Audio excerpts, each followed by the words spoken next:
Sports Encyclopedia. U.S. Steve Kim. Got Trent in the cut. What are you? He's the best. Yeah. He's a master motivator. I'm a master motivator. I ain't no regular ass motivator. I'm a fucking master. Coaches tried to make practice so hard that the game was less intrusive. Like they coached you that way. Like people think, well, they were just yelling. No, they were trying to put you under stress and put you in under duress so that when you got in the game, you could mentally handle adversity. If you go through JUCO and you make it out of JUCO, you can make it anywhere. I respect the hell out of you to see that you're doing what you're doing and still doing what you're doing for real, the way you do it, man. From day one, you had the same enthusiasm. You keep the same enthusiasm, and it's fucking contagious. In my opinion, I think Shedeur Sanders is the best deep ball in college football. I don't think Can you just say something nice about Shedeur Sanders? I love talking ball. It's nice to connect with guys that are like-minded and just are real and genuine. And I'll proudly stand up next to you. Oh, God bless America. You said belt to ass, T-Rich. You got the belt around you. Smitty and Jason Brown. Coach JB Show.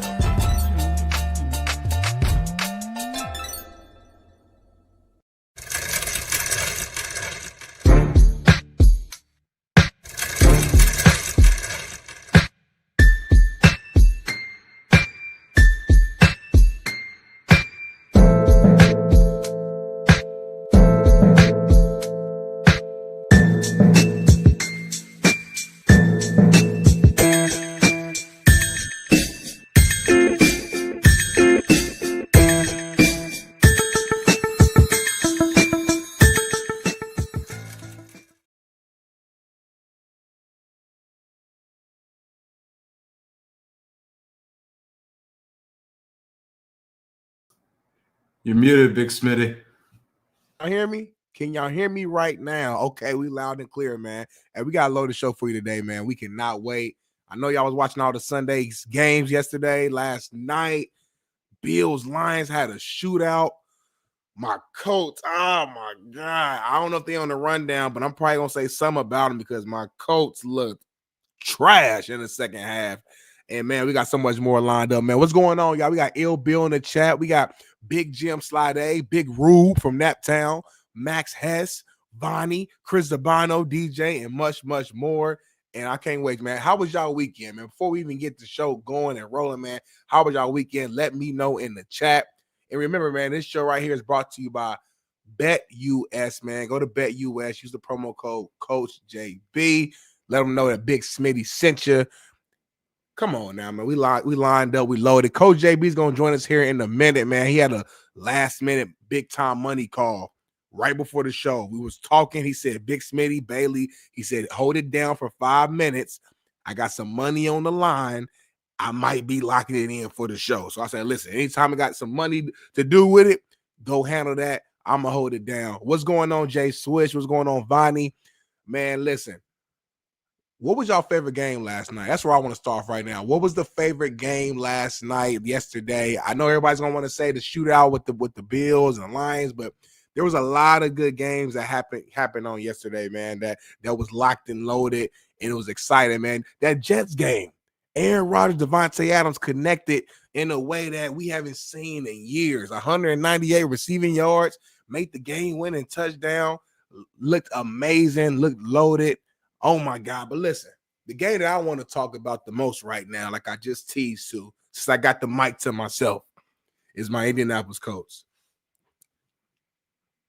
It was the tale of two halves, the Indianapolis Colts and the Denver Broncos.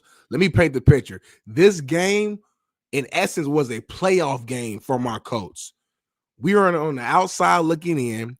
The Broncos at the time were the 7th seed in the playoffs. They're what? I think they were 8-6 going into the game, if I'm not mistaken. And my Colts was 6-7. So we win this game. We're only a game behind them and taking over that 7th spot in the playoffs. The first half looked amazing. We came out the gate, drove down the field. AR5 ran to the end zone, looked great. We're celebrating. We're looking good. But the play of the day, and I hate to say it because I love this guy. He's a great human being, one of the best running backs in the game. He's been a loyal player to my Colts since he got drafted to now.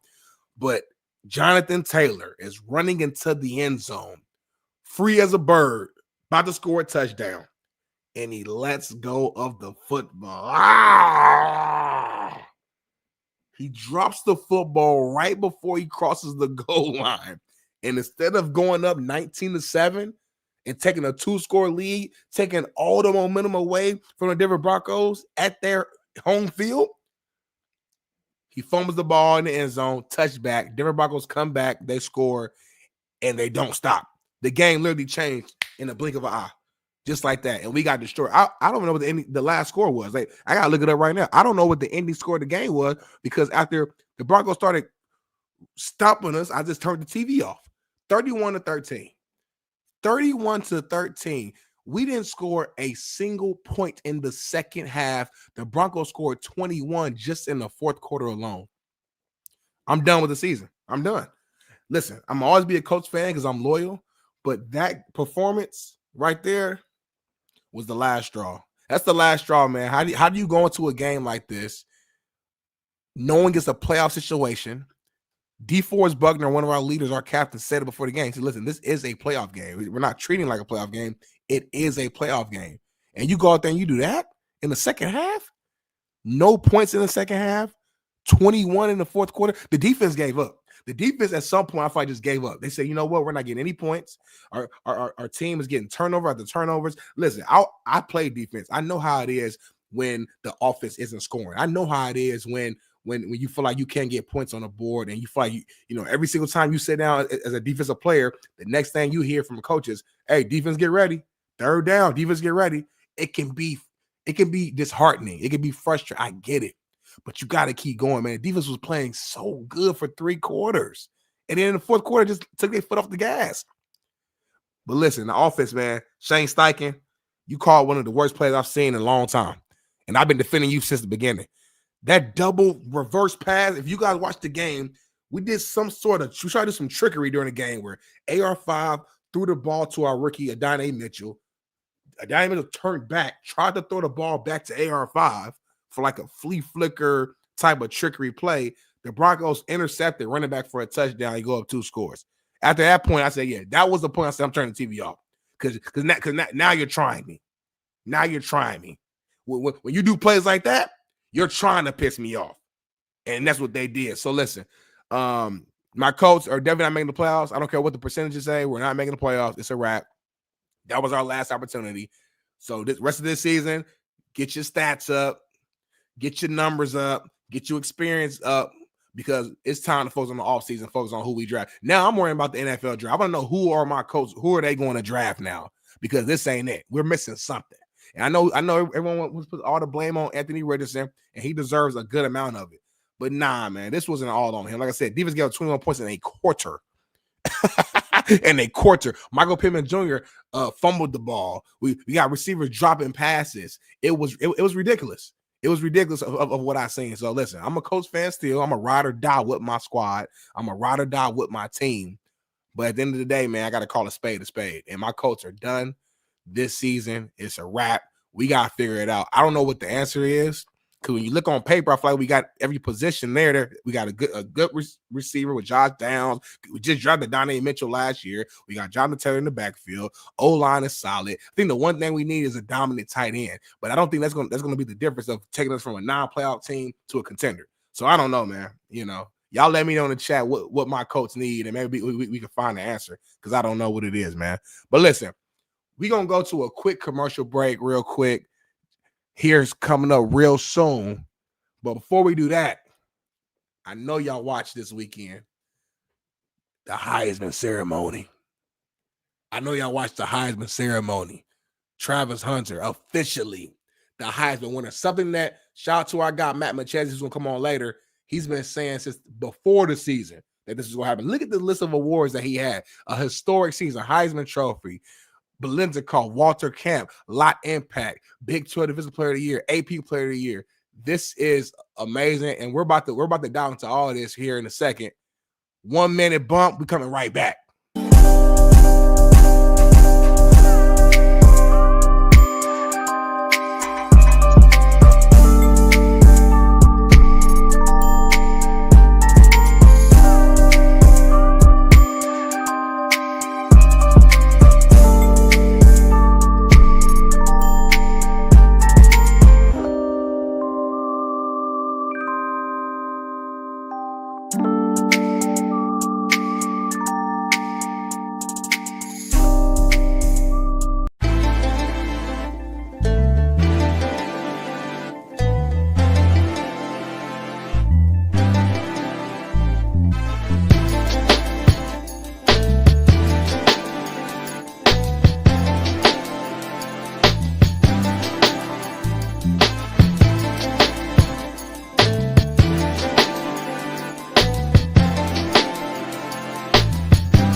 What up? We are in the building, man. It is Merciless Monday. I'm taking no mercy because the technical difficulties took my mercy. We had a little issue with the internet over here on my side, not everybody else, my side. So we got back in the building. We are here on this Merciless Monday. So appreciate you hanging in there. Pound the like, subscribe, become a member today. As Smitty already started the show off, so let's bring Smitty back in. My Far East Sider. Smitty, you hear me? Yes, sir. Loud and clear. What's going on, my guy? Making sure I'm sounds good. I told the chat that you had a money making call. You was getting some money right now. You had to you had to go handle that and then come back. So that's why I told the chat. I lied to the chat. So you lied.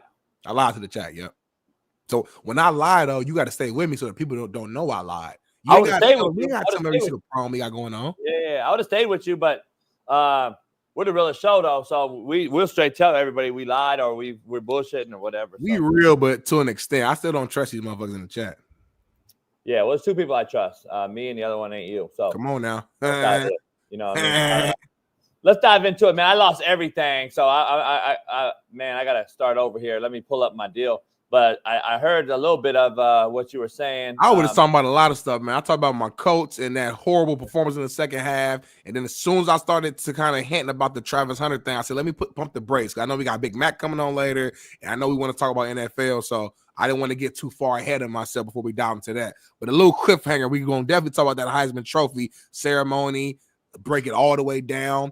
Did Jency get robbed? We got a lot to dive in on that. I know JB got something to talk about on the NFL side that I want to jump in on immediately. Yeah. Let's dive into it. This show is powered by BetUS, so head on over there today as we'll get to the quote of the day right after this. But did we just become best friends, Smitty? Yep. You want to go do karate in the garage? Yep. Brotherly love is back in Philly as the stepbrothers reunite. The head coach can't talk to his own players without being blocked by a guy that he subsequently hired. And A.J. Brown can now stop crying like a female because he got the ball. Yippee fucking yay. Here's the truth. A.J. Brown could have lost yesterday, Big Smitty, and had the same stat line. And he'd be the same happy person as he is today. Jalen Hurts could have lost yesterday with the same stat line. And he'd be pissed at the world. The difference between QBs and wide receivers in football. And that is just simply facts. You can take them or you can leave them at the door and either enter or leave this show. But this is the realest show on planet Earth. We got a loaded lineup today. Smitty, E-Dub, Super Bowl champ, Eric Weddle, Monday, Shaun King, and Big Matt will join us, talk about all things real. But let's dive into this loaded show. Hit the like and subscribe and become a member if you're not one. We are close to getting 1,000 members on the channel.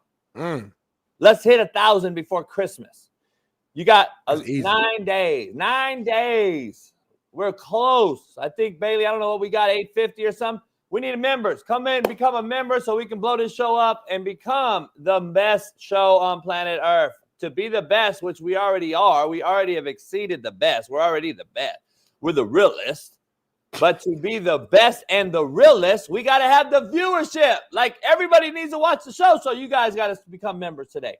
Smitty, let's dive into it right out the gate. We got a quote of the day, as you love to hear every morning, brought to you by BetUS, and we're going to have our BetUS lock picks of the week. By the way, 2 for 2 lock picks of the week yesterday on BetUS. Videos of proof. They're out there lingering around. Making money. I told y'all go to Winnable too. We had to pick some Winnable. Y'all didn't go on there. It's on y'all. Cause you made some money. And prize picks. Yep. And y'all. Go to winnable.com. You can see all our picks every single day. But it's on y'all. If y'all don't make no money, I ain't gonna bet y'all make no money. Hey, I picked the Bills to lock pick, beat the Lions. I called that. And then I called who was my other pick? Goddamn, I got so much going on. And then my other lock pick was earlier in the morning. I picked who'd I pick? Fuck, I got so much going on right now, man. I don't even know who I picked. Bailey probably remembers. Packers. Oh, yeah, that was easy. Yeah. Packers were my lock pick. Packers and Bills. Fuck. Let me wake up, man. I haven't had my coffee yet. I've been trying to fix my internet all morning. It's like a whole bunch of excuses to me. Yeah, it is. Don't pray tomorrow today. That's what you get. Let's dive into it, man. Quote of the day brought to you by BetUS. Smitty, head on over there today. Use our promo code CoachJB. Get you 120% bonus plus 150% bonus up to $2,000 on your first deposit with protection. So make sure you head on over to BetUS today and bet tonight's great, unbelievable mid-late season matchup between two great, unbelievable teams. The Raiders, who are looking to get a playoff spot, and the Falcons, who are looking to win a Super Bowl. What a joke Monday night game, Smitty. We got to dive into that as well. I don't know if Bailey has it on the line, but we got to be able to make. We will. Roger Goodell has to be able to put a flex schedule together to manipulate games as the season gets along, because it's all about viewership. There's no way anybody wants to watch this fucking Raiders-Falcons game tonight after those great games you saw yesterday. It's just no way. It's like you busted and now, bitch, get out of here. Like, I got to do that now. Like, come on, man. I don't even want to watch the game no more. Shit. We're going to dive into that for sure. We're going to dive into that. But what's the quote of the day, man? That's my favorite segment of the entire show. I don't care about nothing else but the quote of the day. There is meaning in every journey that is unknown to the traveler. I'll let everybody calm down and understand what I just said. There's meaning in every journey unknown to the traveler. I see what you're saying. So everything you do in life, there's a meaning and a purpose behind it that you might not even be aware of until later on. But there's a reason for everything. It's a reason for the seasons, what you're saying. Okay, I like that. That's smooth. That's probably top 200, but I like that though. Like, that's something that's like necessary. It's top 250, but it's necessary. You know what I'm saying? Like, somebody in the chat, like T Mixum, needed to hear that. Jazzy Jazz needed that in her system today. So I appreciate that. I didn't need it, but she did. Give me the other 199 right now. Go. Well, so the other day, I gotta find my list. If you would have told me this yesterday, I would have bought the list and I would have. Contrary to belief, brought to you by Prize Picks. Heading over to Prize Picks tonight because we're gonna do a little DFS tonight for you with E-Dub and Shaun King. As we do a little betting segment now every Monday, Thursday, and Friday as we get ready for college football playoff. That's this Friday. So it's going to be a special Friday show this week, free game Friday. We're going to dive into a full betting segment brought to you by BetUS.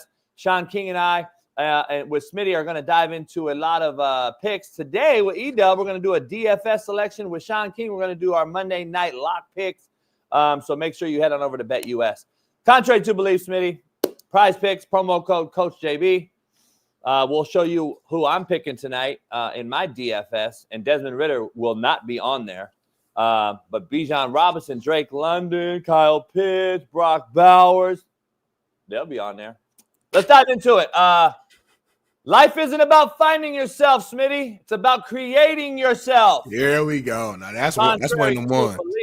That's one of them ones. That's way better than the quote today. I like that. It's about creating yourself. You ain't finding yourself. I don't think it's better. Create yourself. You got a clean slate. It's like art. You got a clean canvas. Create yourself. Paint yourself. We all got different starting points, but at the end of the day, as long as you got that paintbrush, you got some markers, you can draw and create with the vision you want for yourself. Come on now. That's powerful, JB. I like that one. That's the top 16, contrary to belief. Top 16, contrary to belief. I don't think you're right, but well, you know, it is what it is. Yeah, Smitty did make it a little GAY, huh? I feel you on that. We're a very immature chat. And it's your fault. Because they follow the leader. So you created this cesspool, and they follow you. I tell you that. You got a lot of power, man. Learn how to use it properly. Let's dive into it. Poll question, Smitty. And that's the first topic on the slate. What? Are the Eagles flying high? Are they the best team in NFL right now? Best team in the NFL, Philadelphia Eagles. I think you got to say yes. Even with all the controversy that we talked about between, AJ and Jalen, first of all, it looks like it was a little overblown based upon what we saw yesterday. Those two, they were clicking from beginning to end, dancing, celebrating. After the touchdown, we saw them pregame talking, like just seemed like whatever the quote-unquote issues were a little bit overblown, or they spoke to each other as men and they got them figured out. But on that football field, man, what they showed me is that they can win multiple ways. They can win with Jalen Hurts throwing for dang near 300 yards. They can win with Saquon running for almost 20 yards and Jalen only throwing the ball 15 to 20 times. They can win with A.J. Brown being quiet. They can win with A.J. Brown having a loud game. They can win despite some of the mistakes that head coach Nick Sirianni makes. They can win. Like, there's just so many different ways they can win. And that defines a great team. They didn't just beat any old team just now. They beat the Pittsburgh Steelers, one of the best teams in the NFL, a Super Bowl contender, a team that's been rolling. And they I mean, 27-13 is a beatdown in NFL standards. That's a blowout in NFL standards. So, I mean, defense shut down Russell Wilson in that offense. Offense was clicking. Everything they wanted to do worked. I think you have, like, there's no other. I think you have to go with the Philadelphia Eagles as the best team in the NFL right now in this exact moment. And they look like they could be back in the Super Bowl again, if I'm being honest. Yeah. What is my live access removed for? TikTok. Yeah, I haven't said nothing. Nah, you spelled out that word. Nah, hell nah. Yes, TikTok's smarter than what you think, fuck bro. Them yeah. Asian motherfuckers then, man. I'm over at fucking TikTok. Oh, young fucks. Well, you know they might be shutting TikTok down in January in America, January 19th. You can't spell out name. Get the fuck out of here, man. I can't stand these fucking little Asian fucks, man. Fuck TikTok. Ban that shit then. Fuck them. I'm over that shit, man. This fucking Trump got elected again, motherfuckers. Shit, we should be back to freedom of speech, ain't we? God damn, homie. Ain't nothing gonna change, homie. I try to tell you and Billy that from the beginning, but it's another conversation for another day, homie. Ain't nothing gonna change. Well, same old stuff going on, homie. Same old stuff. Grocery price still gonna be high as hell. Everything else still gonna be high. I try to tell you that, but y'all wanted to pray. Y'all wanted to pray like he was God. Like he was God. I try to tell you that. Ain't nothing gonna change. You know, we'll see. But yeah, well, you can't build Rome in a day, homie. Your guys, your side fucked us for the last 4 years. So now you want us to fix it in one day. Both sides continue to do it. Anyway, there are real aliens out here. They're rolling around. E-Dub saw one last night right over his house. He took a video. He sent it to me. So we're going to dive into that when he calls. Very interesting. I'll let E-Dub tell the story, but he did catch something over his house real live. He sent me the video. We talked on the phone. It ain't an alien. That's what I'm saying. But he got a video. He got a video of what everyone's calling the drones, though. So we're gonna dive into that. Something's going on though, Smitty. I hope we're not looking for nukes or something crazy like they're saying. So I hope conspiracy. Hope yeah, it's to keep your boy out of office, but that's a whole nother show. Not true. Go ahead, Smitty. Go ahead. I already did my take. Are the Eagles the best team in the NFL right now? I already said yeah. But here's the issue. Before that, though, I think they're still going to have problems. Here's where it goes, Smitty. It goes back and forth, back and forth, back and forth. The Eagles were carried by Saquon Barkley for the last 11 weeks. Then last night, they played a great top 3 defense in Pittsburgh, and the defense shut Saquon down. They focused on Saquon. They shut him down. Jalen beats him with his arm and his feet. Yep. When, as we know, you see the playoffs come and you see them go, there's a book on these guys. Once you figure out, okay, now when we shut down Saquon, this is what they do. We're putting it down. All the D coordinators in the playoffs are going to be putting that down, and then you're going to have that to deal with. And that is where I find the issue that lies ahead for the Eagles and Jalen Hurts. Can Jalen Hurts do what he did last night consistently in the playoffs going forward to win them a ring, the real ring? I don't know. That's the question. Are they the best team right now in the NFL? Yes. I fully believe they're the most complete team in the NFL right now. Only because the Lions have finally hit rock bottom with injuries. And they lost 3 more last night. The Lions can score on anybody. I think they'll score on the Eagles. I think that will be the team that can score on the Eagles. The same with the Rams. The Rams and the Eagles were a 7-point game before it blew open. I think the Rams are playing well enough. I think there's only a few teams that can beat the Eagles in the NFC, and that's the Packers, the Vikings, the Lions, and the Rams.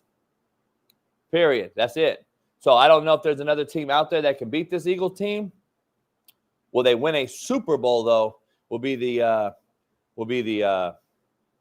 determinant on Jalen Hurts. I believe Jalen Hurts controls how far that team goes. Now, the outside noise is another reason why they could lose. And you and I've seen how people why you lose in football. You lose the locker room. You lose it. And I don't know what's up with Sirianni and that team, but I'll be damned. I'll be damned if another coach gets in my fucking face and tell me I can't talk to my player while his bitch ass is over there smiling. Yeah, for sure. Here's the issue I got, man. And I'm going to be real with you because, you know, I've been real with the Jalen Carter shit. Half of me, you split me half. This side loves it. I love him smacking the fuck out of the dude on the football field in the game. Love it. I loved him clubbing the fuck out of the guard in that game. And then I go over. That's Emmett Gooden to me on Netflix. I go over to Emmett and cuss his ass out and tell that motherfucker boop, blah, blah. And I buy him a burger that night. Right? That's how it works in the coaching world that a lot of you will never understand out there. But that's what it is. That's real. That's what it's supposed to be. But I'll be damned if a coach gets in between, especially in the college level, a kid I recruited, whatever.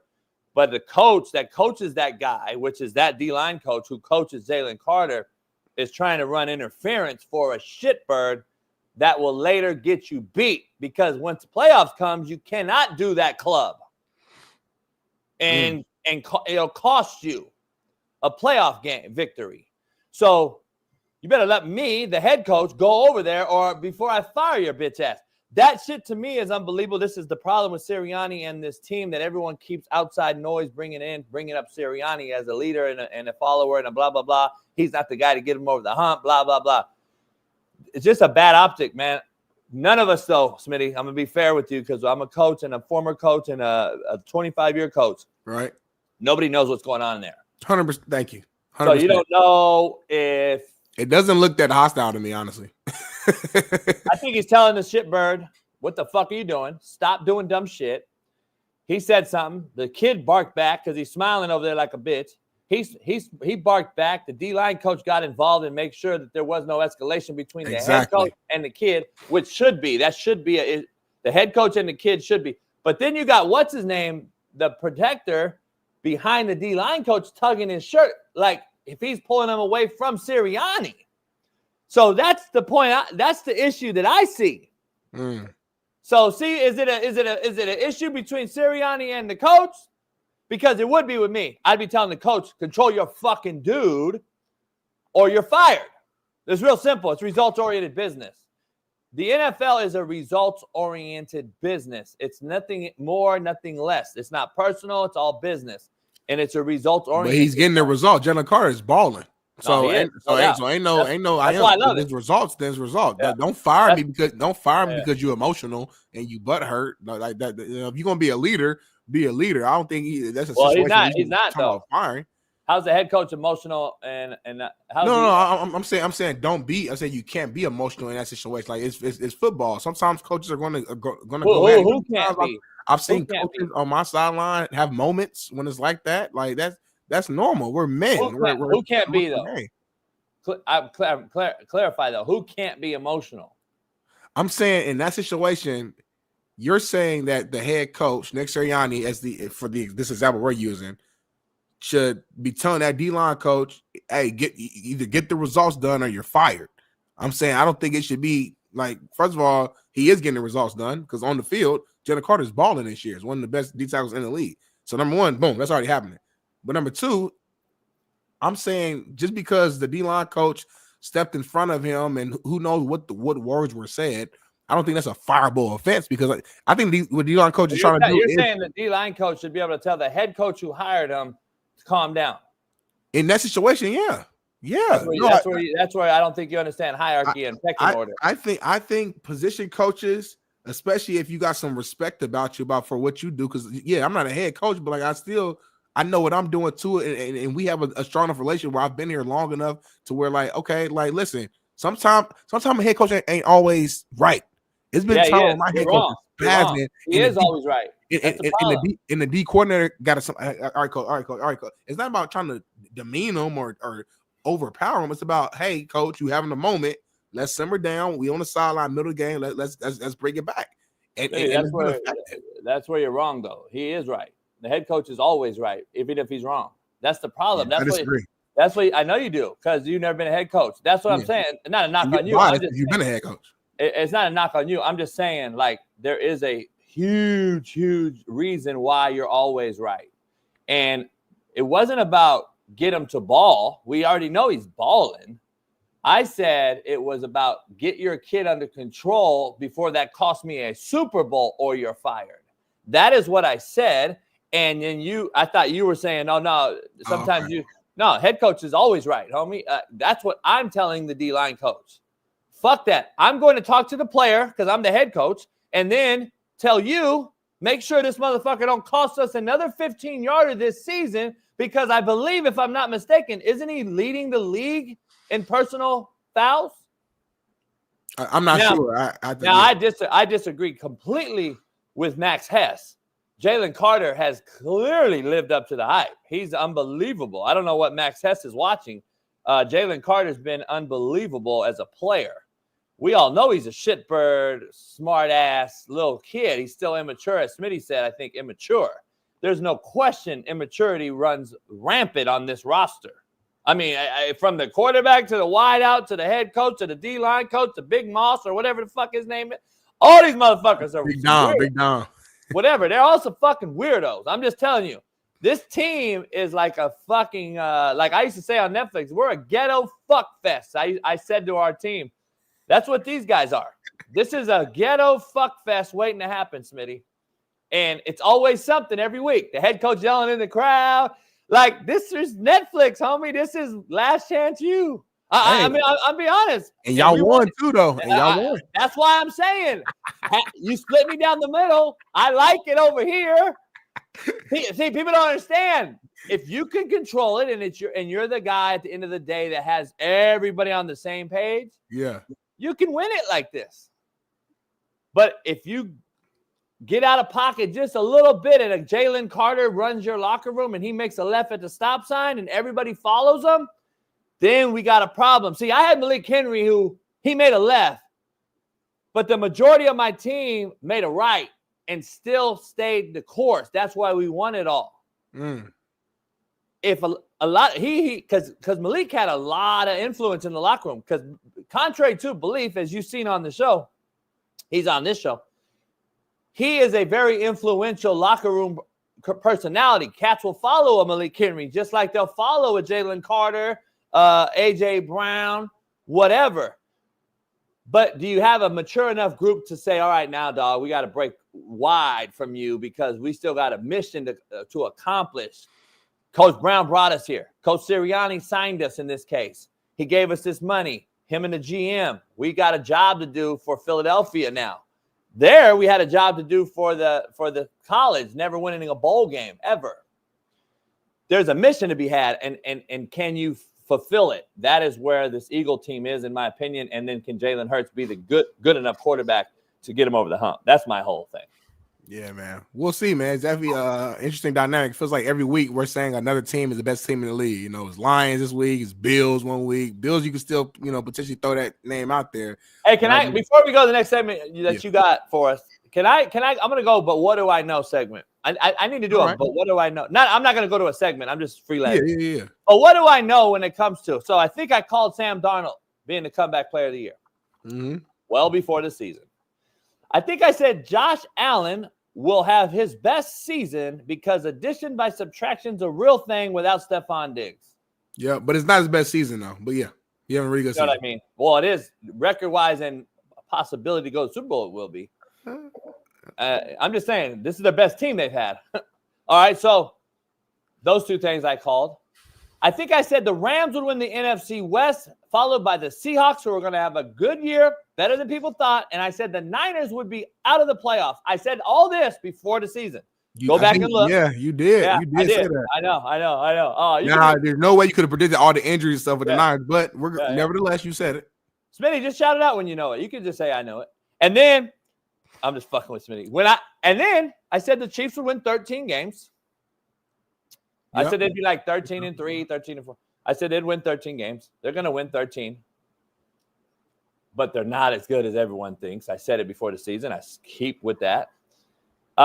There is a laundry list of shit that I predicted. I said Bo Nix was going to be one of the better rookie QBs, along with Jaden Daniels. Both of those guys are. I did say that, Smitty. I got record. We can find it. I'm not saying you did. I'm trying to get in my memory bank and try to. JP, stroke my ego, homie. Stroke my ego like your girl smokes my dick. Keep going. What else, Smitty? I can keep going though. I said what else? The Cowboys would be. I don't think I would disagree with and say you. I think you're wrong on technically speaking. I don't think this is Josh Allen's best year, and I would argue that this is not their best team either. I would argue that. Oh, I think it's their best team clearly because addition by subtraction is a real thing. Like I said, it was. That 13 seconds team when they had the Chiefs beat, I don't know. No, this team's going to be better. I'm telling you, this team's better. The only problem with this team is their defense is horrific in the second half, in the back row. The back row is stiff and slow. It's a problem. I mean, they got a guy that resurrected himself. So, I mean, they need to get a couple of little younger, quicker guys back there. But you say? Huh? Hold on, what did you just say? I didn't catch it at first, what you was talking about. What did you just say? What happened? You said they have a guy in the secondary who did what?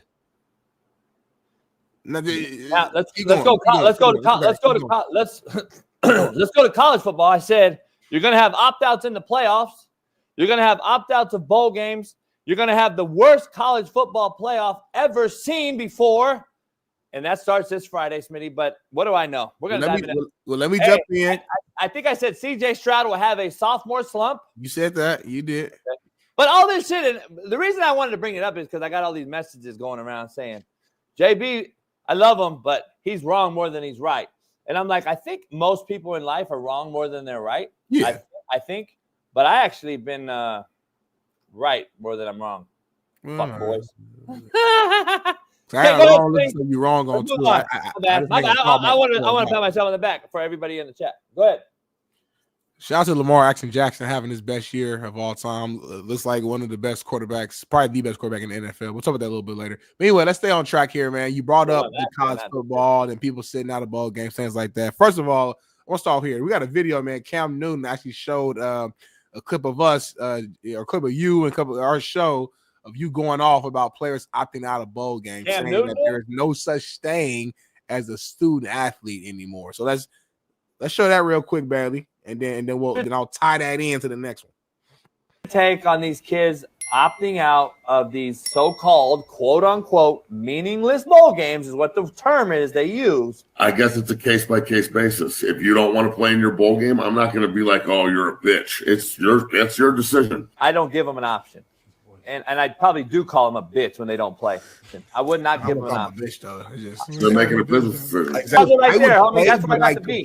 Fuck all that, homie. Stop saying it's a business decision. If it's a fucking business decision, then you play your games, homie. There's a lot play your games, homie. I paid you. JB. Hold on, no. Did I pay you or not? It's a lot of money to be made. Hold on, no. Did I pay you on an NIL deal or not? Yeah, then it's a fucking business decision that you play my games. Because I just fucking paid you NIL money to come to my school. Then you owe me just like a professional shows up to work every fucking day until his clock is over. You pay every game I paid you for.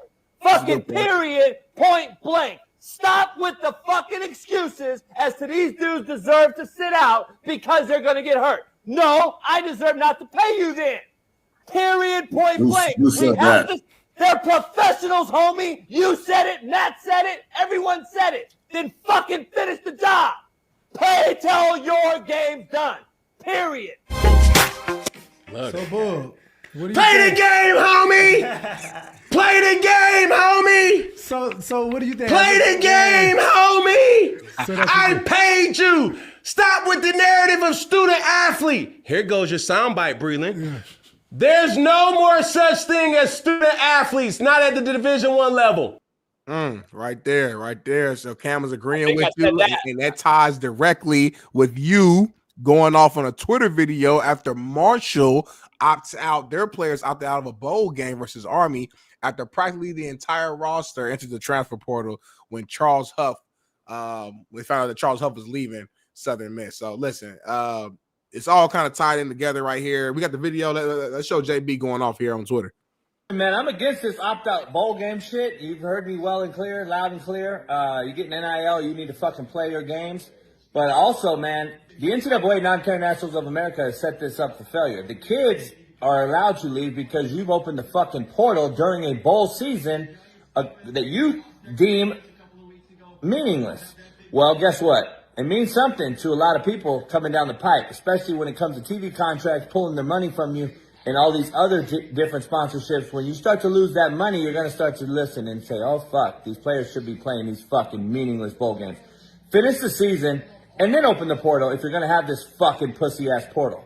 Now, having said that, if the kids want to leave, they'll still leave, portal or not. But how about allow them to fucking play through the season and finish what they fucking started? What are you really teaching these fucks? Holy shit, you're fucking slapdicks.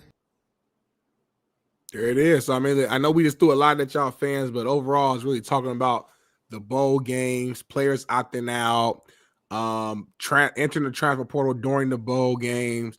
JB, so I'm going to throw it to you first, man. Just overall, just take of right now. Obviously, playoff is this week.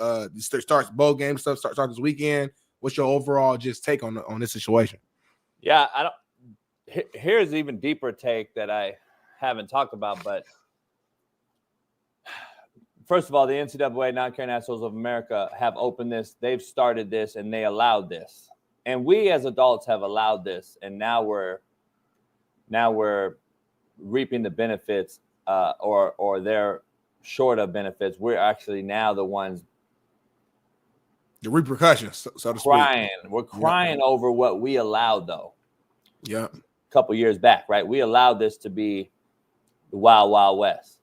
And you allow portal to be open a few times a year, which is asinine. Then you open it during the playoffs. Yesterday, a Penn State kid who's the backup quarterback entered the portal and left a huge Twitter message about God and all this other shit that I already went off on. But in that message, he stated, this sucks because I can't leave any other time, so I have to leave my brothers during a playoff run.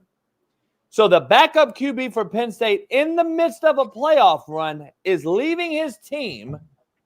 And I say his team. I want to be clear here because this is what the joke of the tweet is.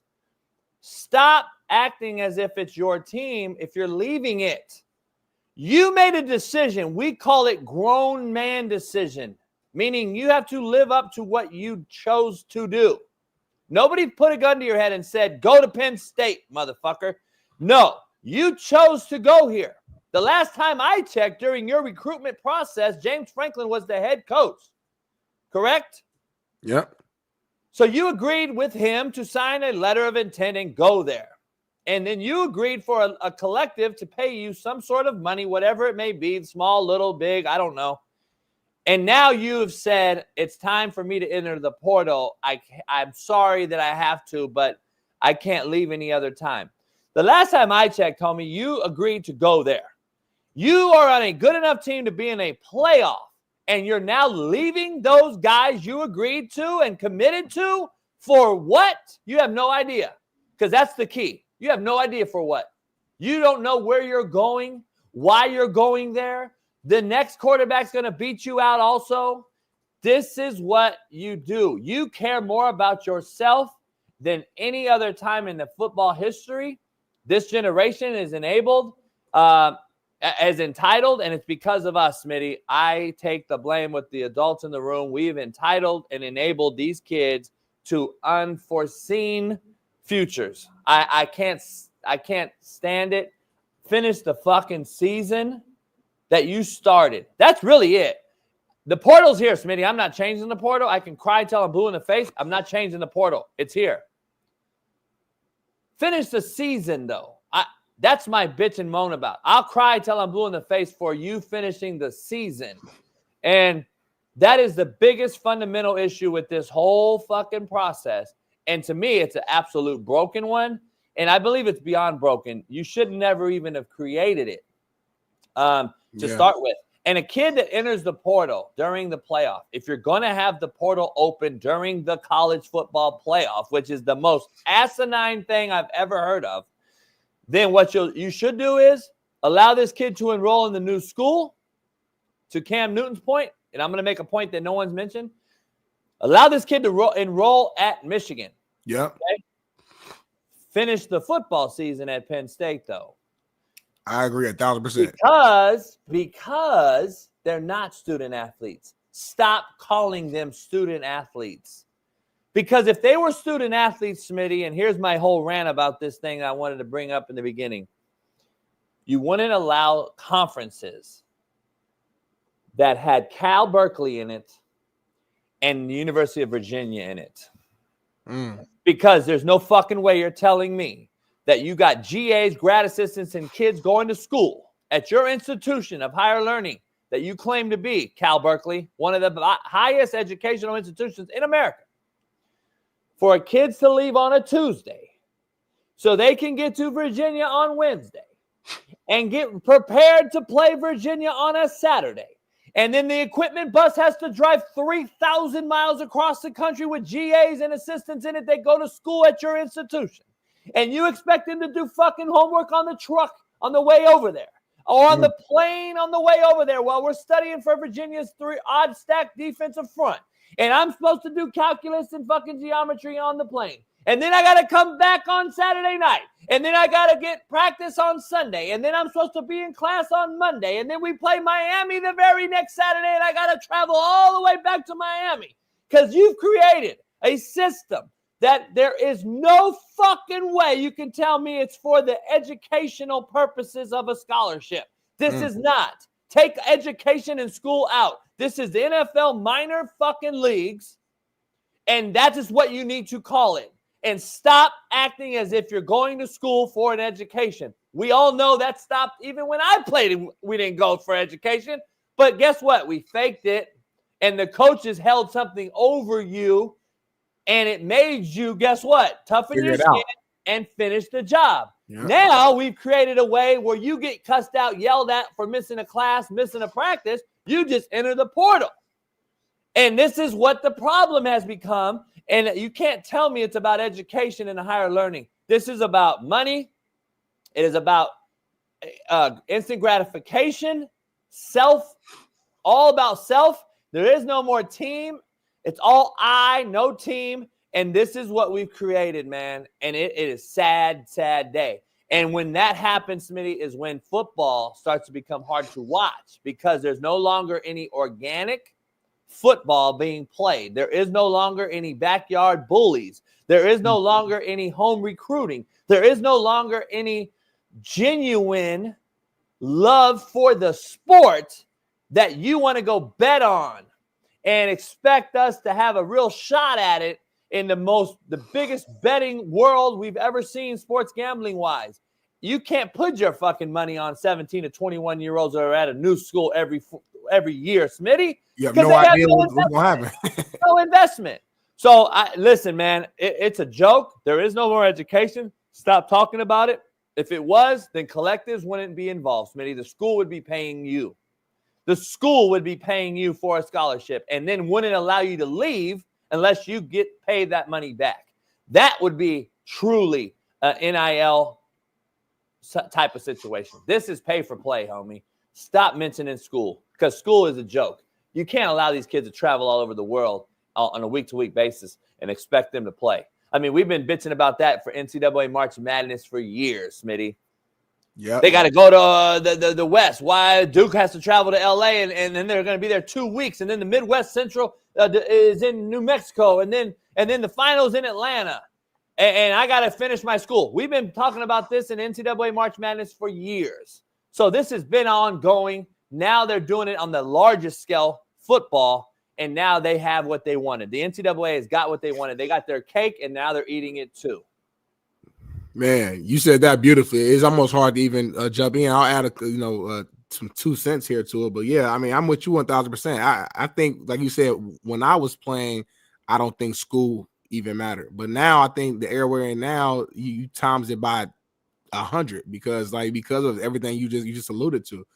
the transfer portal, I want to touch on that specifically in the comment that the kid made in his note there. I'm kind of glad he made it, though, because I know it's quick for us to just blame the players, and players deserve some blame for not being, hard-nosed and being so quick to leave every single time something doesn't go perfectly for them. But like you said, it's the system more than the players. I don't think a lot of players just want to leave their team during bowl season.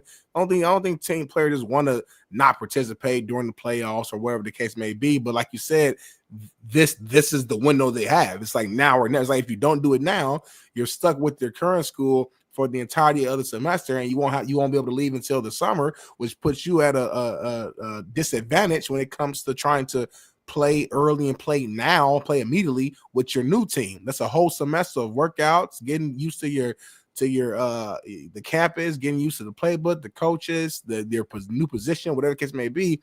So like that's a huge disadvantage. So these players are kind of left with like, damn, if I am going to transfer, unfortunately, I have to do it right now, So I like your idea, JB, as far as like, okay, let the players enter into the new school, let them enroll into the new school, but also allow them to finish the job, finish what they're doing now, and then bring them on whenever they're done. I think that's the perfect way to do it if you're going to continue to keep the transfer portal open right now. You know what I'm saying? Because to me, it's not fair. And again, what happens is we all just put the blame on the players because they're the ones who's actually leaving.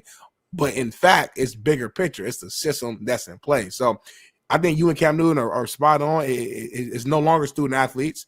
I don't think it was really student athletes even when I was playing, but I think it really ain't that now. And it's 100% a business. And like how Steve Kim always comes on the show and says, like, we're at a point now when it comes to NIL that there needs to be actual contracts in place. I think that needs to happen. Hey, we're going to pay you $500,000. You have to play for 2 years. You have to play in all the bowl games at the end of those years, or whatever that agreement is. It needs to be signed, sealed, and delivered. So there's no misunderstandings. There's no confusion. There's no backing out. If you back out, you don't get paid. You know what I'm saying? So like, I think that's where we're at.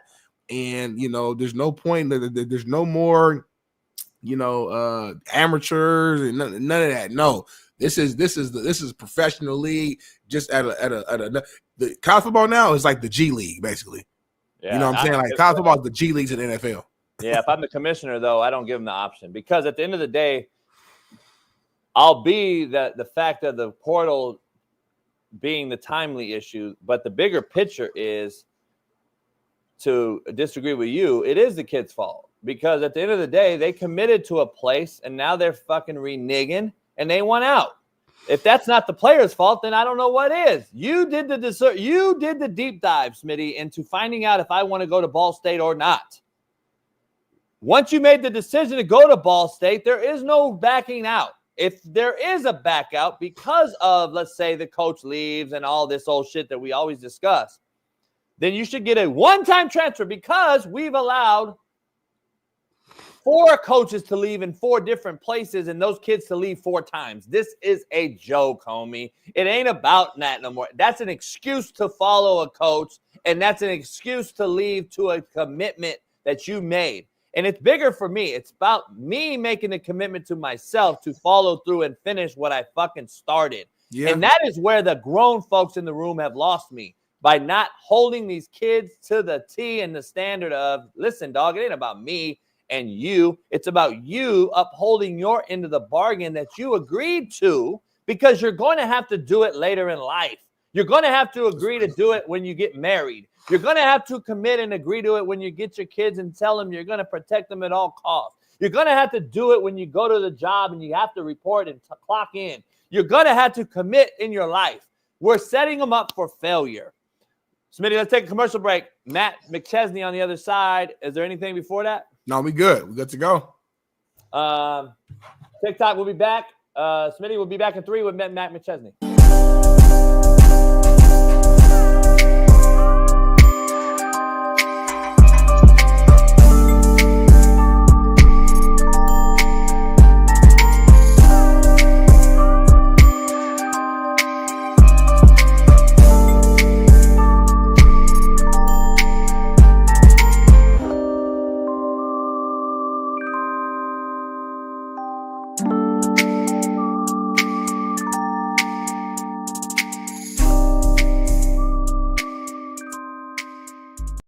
What up, what up, what up, man? This is a proud new sponsor of the Coach JB Show with Big Smitty, and it is First Round Performance. Yeah. Make sure you head on over to firstroundperformance.com. We got the merch, the gear. They are top-notch company. High quality, JB. All about the party here. Workout gear, exclusive gear. What's that right there, JB? By the way, nobody else in the country or the world has this short right here. You can put this short on. It helps your back. It helps your hamstrings, helps your quads as you work out. What? You can wear these right underneath your workout shorts or what have you. It's kind of like a girdle, but very, very comfortable. Shorts Against Syndrome. It's SAFS. Go head on over there and check it out. First Round Performance. JB, they got workout bands. They got ankle weights. What's this? What's in that box? Kind of good. It's our first time seeing this. What's this? I'm nervous. What's that? It's a 40-yard dash electric timer. You can go get your workout on with the light and the strobe, the whole deal. FirstRoundPerformance.com. Oh, you just turned it on, JB. Bam. You want that smoke? Go check it out. I know you ain't trying to race me, I might JB. race Smitty and smoke him. You ain't trying to race me. You scared of that life. Yeah, this is real deal. You guys got to go check it out. FirstRoundPerformance.com. Head on over there. Proud new sponsor of the Coach JB Show. Nice, JB. With Big Smitty. And oh, this is mine, right? hell yeah. Listen, their premium gear, including the revolutionary SAFS shorts I just showed you, are expertly designed by a leading orthopedic surgeon to align your hips and relieve your pain. It is trusted by athletes and active individuals alike, whether you are pushing your limits with their high-quality resistance bands, as Smitty just showed you, or boosting recovery with the powerful dual-spectrum red light therapy devices that I just showed you.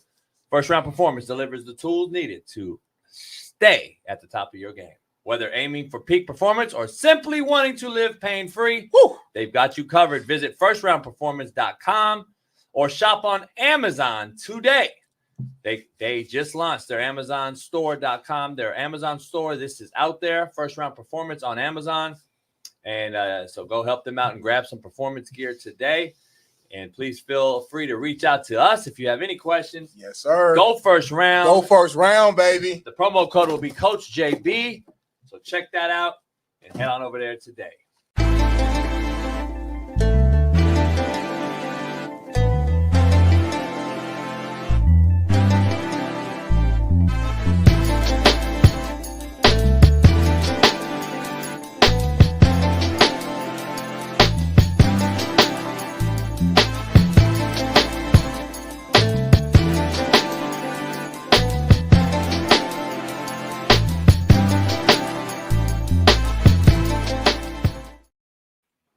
Yeah, we back. We live, and like we promised y'all, we got our special guest man of the week. It's Monday, and of course, we got to bring the big guy, the big fella, the hog, the dog, the D line, the O line, 0 to 60 pod, 6-year NFL vet, the one and only Big Matt McChesney is here, ready to go with the Heisman state.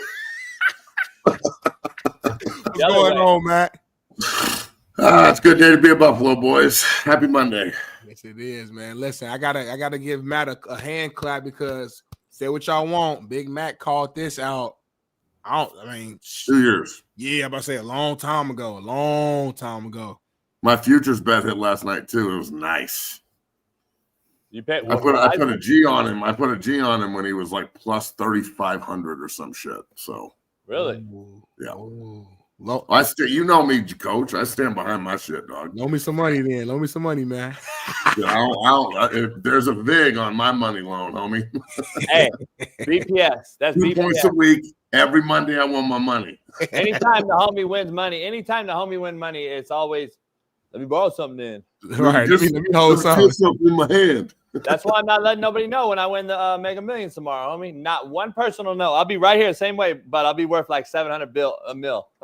I don't understand how people like the Gentry got robbed thing. He had a great year. He's a great player.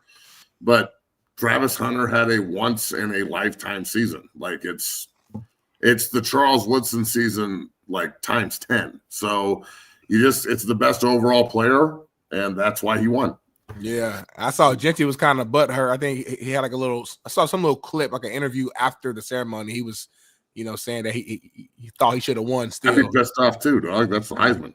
For sure. You don't get another shot at that. For sure. He was my pick, but I get it. I mean, it is what it is. You play at Boise.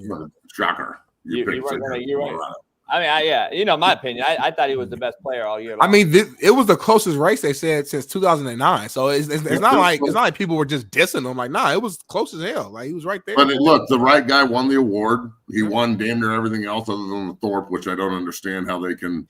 Other than like Bailey and I came up with this theory that they gave it to just a DB.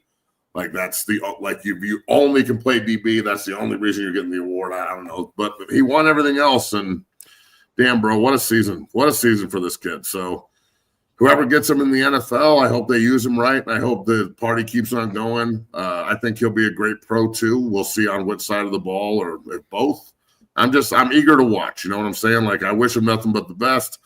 I'm so thankful for what he did to come into 1-11 Colorado, and 2 years later we're 9-3 going to the Alamo Bowl and winning a Heisman. 30 years after my boy Rashawn Salam won it in 94. I'm watching the Heisman Trophy presentation the other night with my son at the same age that I was watching the Heisman Trophy presentation with my dad 30 years ago, watching the bus win at that point with Rashawn. And, it was really cool what Chris Fowler did, honoring Rashawn a little bit. Rashawn was a good friend of mine and is beloved by the CU community. And he passed away in 2016, and his funeral was just so crushing and heartbreaking. And it was really cool for them to honor him a little bit, and for him to be up there being honored the same way that Travis is on all these graphics and everything. It's just really cool. So I just wanted to say that before we get started, bro. It's just a great day to be a Buff, and Heismans are few and far between, and now they're on a list with some very exclusive teams that have 2, and there's not a whole lot. So Travis Hunter, congratulations, brother. That's fucking big time. Let me ask you, how you think that politics played a role in this at all? Politics?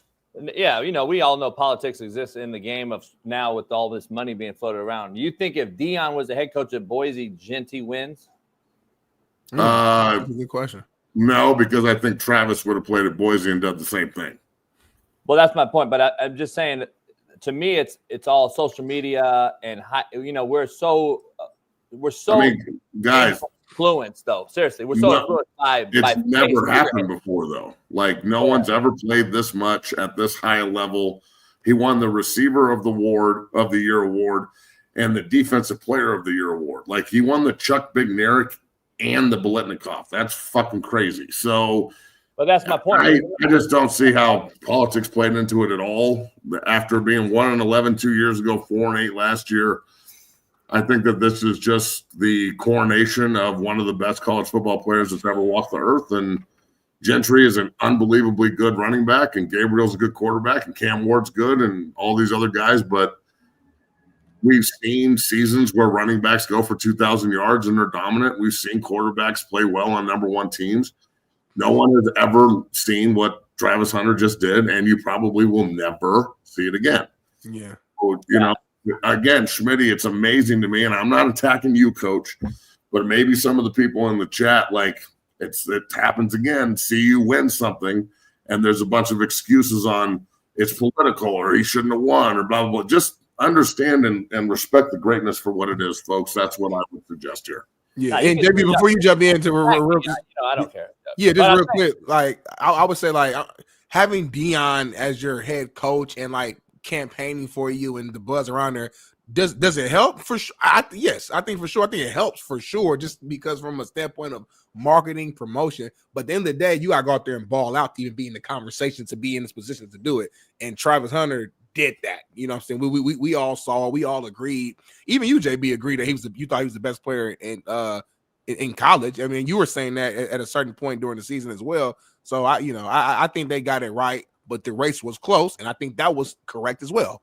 I was in a position where, like, if Jitsi would have won, me personally, I wouldn't have been like, oh my God. Like, I wouldn't have like fell out, like, oh my God. But I think the right person won. So yeah, I don't believe he should have won the Wide Receiver of the Year award, though. I don't understand where you guys see that at. Again, but he's not the best wideout in the country. Like, there's just not a question. I think he's the best. The Biletnikoff award guys would say I different. 14 touchdowns and 1,300 yards is pretty big time. 90 catches, like No, this it is isn't. big time. I'm not saying it's not. I'm confused on how everybody now. I think it's a little Colorado fatigue. I think people are now getting tired of CU, which is right where we want to be.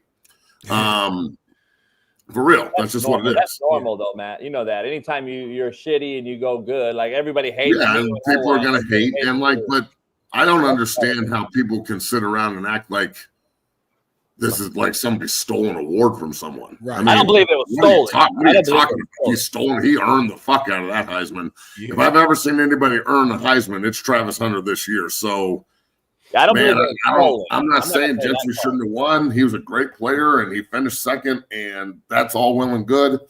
Go play in a major conference, and maybe you win the award. There's my answer. I mean, come on. All the Boise State apologists, save it. Have fun in the playoff. Yeah, he's the best well-rounded player we've seen since Charles Woodson. I mean, that's period. He's incredible. I don't know if he's the best corner or wideout particularly, but that's how it is. The Big 12 is not a major conference. This is the other thing. Like people in the chat. No, they are. But they Arizona State got a bye, didn't they? Sure did. The Big 12 is a major conference. Idiots. But like they didn't play him, though. Your opinions don't mean shit, guys. What happened actually means something. Well, what happened is they didn't play him, though. That did happen. Fact of the matter, they didn't beat the top 25 Who didn't play? Who? Colorado didn't play Arizona State. That's not what I'm saying. There's people in the chat saying the Big 12 is not a major conference. No. I'm saying what the narrative out there is Colorado didn't play those teams. That you and I discussed this on your show. That's a conference issue or a national issue. Yeah, well, that's what happens when you have 16 teams in a 12-team conference and not everybody's going to play. It's ridiculous. Yeah, I agree. The narrative is, though, they didn't play nobody, they didn't beat nobody. That is why people are saying what they're saying, in my opinion. That's why I wish they would have played Iowa State and BYU and Arizona State. But they're playing BYU in the Alamo Bowl, so it's okay. Yeah. All right, moving on, man, to a topic that's making a lot of noise online. It's a shame we even got to talk about it, but it is what it is. Obviously, after Travis wins the Heisman, all the talks have been about his fiance's reaction and how she's looking, when he won, and then post after that, he's taking pictures with fans, and people were saying that she, didn't look happy, even, quoting out her saying, what do you want me to do? I'll just sit here then. And then after that, there's a video of Deion Sanders, like I said, making sure that she stood up when he got announced that he won the Heisman to give her the hug. With all that being said, Travis Hunter actually put a video out, I don't know if it was this morning or last night, of just responding to the criticism of his fiance. Belly, do we have it? You ain't never he's not had happy. no girl. So why y'all talking about me? Find something else to talk about. You talk about my girl. Go talk about your girl. Go find a girl. Go find a life. Stop worrying about what I got going on. I know what I got. I know my girl. My girl been with me for 5 years. Y'all are just not starting to talk about me and just not starting to be with me. Like, come on, man. Y'all go do something else with y'all life. Clickbait pages, y'all better stop. I'm telling y'all. Y'all, if something bad gonna happen to y'all, y'all keep doing that. Y'all better stop that. I ain't playing. Y'all better stop. All the clickbaiting pages. When we was sitting down and I was at my papa shop, we was talking about my family. What was they gonna do while I was in there signing stuff? I had all my family there. And that's why she did. That's why she said she's gonna stay there so they can get stuff. That's why she said she's gonna sit there so they can get stuff, have fun there. She wanted to go back. They wanted to go back. Some of them want to go back to the hotel. Some of them didn't. Yeah. So I mean, I guess I want to jump in first, real quick. For me, man, this is the part of the internet that I hate. Actually, it's the fact that we nitpick every little thing that we see. Like we will take a 5-second moment here, a 10-second moment there, and create this entire narrative of what's going on. If a camera follow me and my wife around this all day, or just every time I go outside, they capture every single moment. They might see moments of us having a conversation. We could be playing around. We could be talking about some personal stuff. It could be whatever. Who knows what the moment is going on, but you might capture a 5-second facial expression. It'd be like, oh, Big Smitty and his wife are in a bad argument right now, or oh, they're upset, or this, that, and the third. It's like, stay out this man's relationship. Why are we worried about it? And let's say they are arguing, or whatever the case may be. So what? What does that have to do with anything? He's a football player. We care about what he does on the football field. The fact that everybody is online trying to tell this young man what to do, what he shouldn't do, that's not none of our business of who he's laying in bed with and who he decides to be with. He will find out whether she's good for him, bad for him, whatever. He will find that out just by just staying the course. Regardless, right now, he's happy. That's who he wants to be with. That's all that should matter. I think we got to stop just being so nitpicky of looking at every little moment and it's like right now people just looking for stuff. Oh, she stood up late. Like what the hell? Like what? Like that's what we arguing about? Like she stood up late? She sat down late? Like it's like every little thing we're just watching and being nitpicky on. And that's just my initial take. I don't know what y'all think. I'm JB, torn. JB's ready to go. Let me give it to JB first then. I'm torn, Matt, and this is why. First of all, then get off social media and get off Twitter and social media. Not realistic. Smitty, be honest, what you're saying out of half your mouth is exactly what you are with on the other side. You love social media. You say social media makes more money for everybody than anybody. Travis Hunter is benefiting off social media. So Travis Hunter, get off social media. I bet you'd be crying like a motherfucker that you lost all that money. Shedeur Sanders and everybody else, Cam Ward and everybody in America. I'm not just pointing out football players. I'm talking about social media content creators. Us right now. Then get off social media. You cannot keep talking about having your cake and eating it too, dog. It comes with the territory and the business. That wouldn't stop other people from recording them, though. That wouldn't stop them. Yes, it does. No, I'm saying if Travis say, you know what, I'm off social media. Other people, I still have my camera. Don't matter. It don't matter. You know who don't see it though? Me. I don't see it and don't have to hear about it and don't have to respond to your bitch ass Twitter. That's what I'm saying. Here's what it is. You're talking to somebody that was recorded for 5,000 hours. I get it completely. Please understand. Yeah. So everybody that judged me, I'm the one that can tell you how it really goes down, okay? So you can benefit from it and you can be buried by it. So let's be clear. It's a double-edged sword. You got to pick and choose one, dog. You don't get to have both, though. And here's my point. I'm actually defending Travis Hunter in this regard because I believe that, number one, everything I just said is true. Number two, we all were young, Smitty. I got a baby mama who was married to a stripper. Hey, my bitch was a stripper, homie. I pulled her out of the club, dog, and I fucked up. But you know what? I had a daughter. She's 26 years old now. I got to own it. There ain't no going back, reneging. I can't bitch and moan about it now. The bitch was a stripper. And guess what? The pussy was undefeated. And that's what it comes down to. And if that's what the mistake is, then that's the mistake I got to own. Travis Hunter will make a mistake or he won't. But the bottom line is he at 21 or whatever years old he is now, like Matt and I have to deal with the baby mama issues and all this shit we deal with every day, he will have to do. He will have to do it, homie. Only issue I have is let the kid do it and figure it out. Because Deion is like a father. He's going to say, boy, don't you let that girl get in your way. And you know the devil creeps in now. The devil will creep in. I know exactly how Deion will talk to him because he's been raised with a guy that I know that's Deion's boy, that they talk exactly the same from the scripture. I already know what Deion told him. I'm telling you, that's what he said. Don't let this, sign that prenup. Don't let this thing affect you. The glaring issue I have that I would tell Travis is the little things and the gut instinctual things. I knew from gate not to ever marry that stripper bitch. I had a baby. Yeah, that was I got to cut it off after that, though.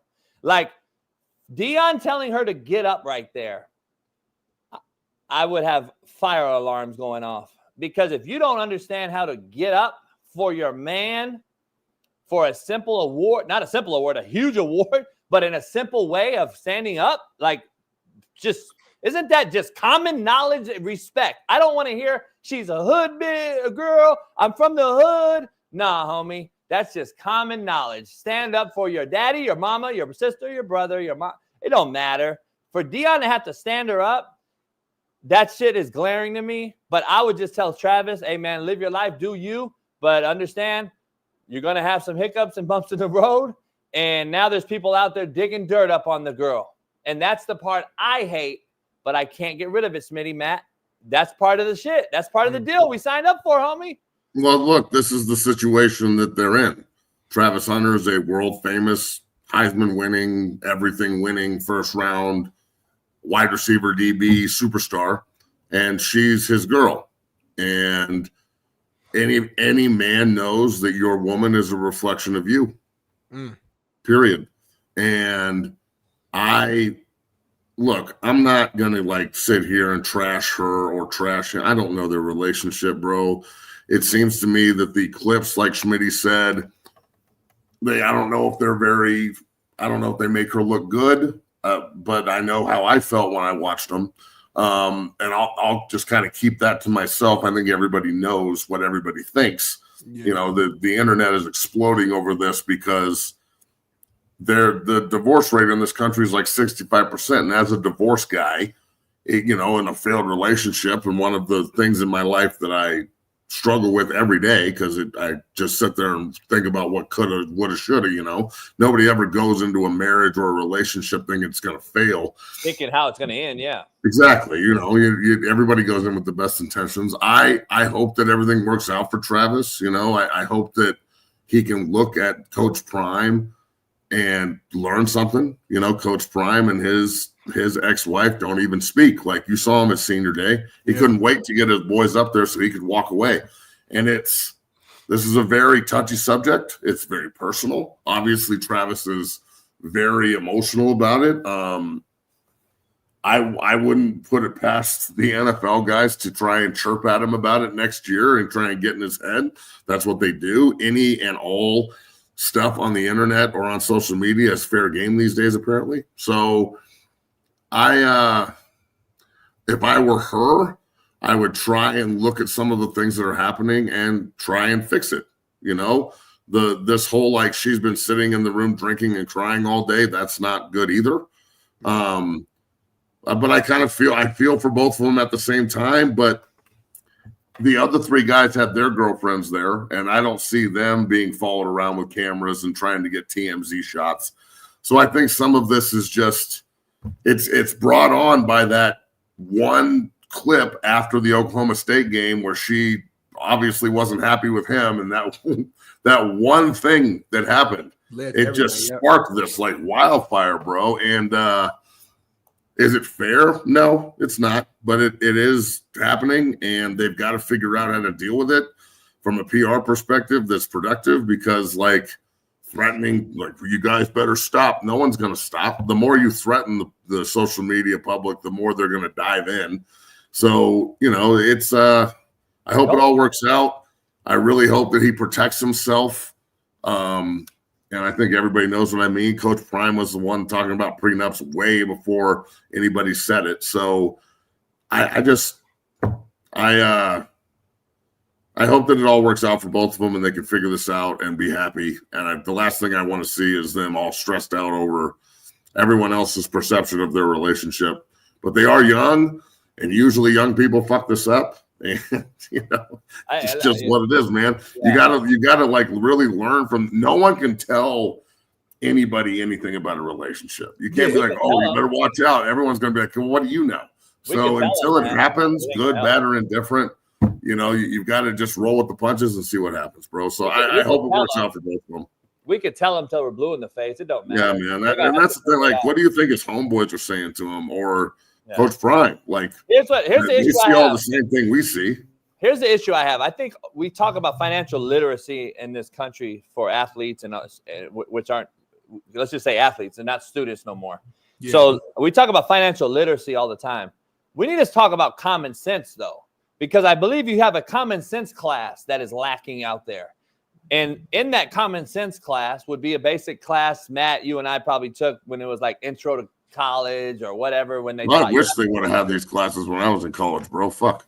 We need to have a student intro to entry level type of class that teaches not only you but your significant others how to publicly act, speak, and carry yourself, which to me would help you financially down in the long run of things. Mm-hmm. Because what happens is we take out common sense and we throw in literacy for finances, and it doesn't matter. Because if we're dumb as a fucking rock, then it doesn't really matter how we spend our money.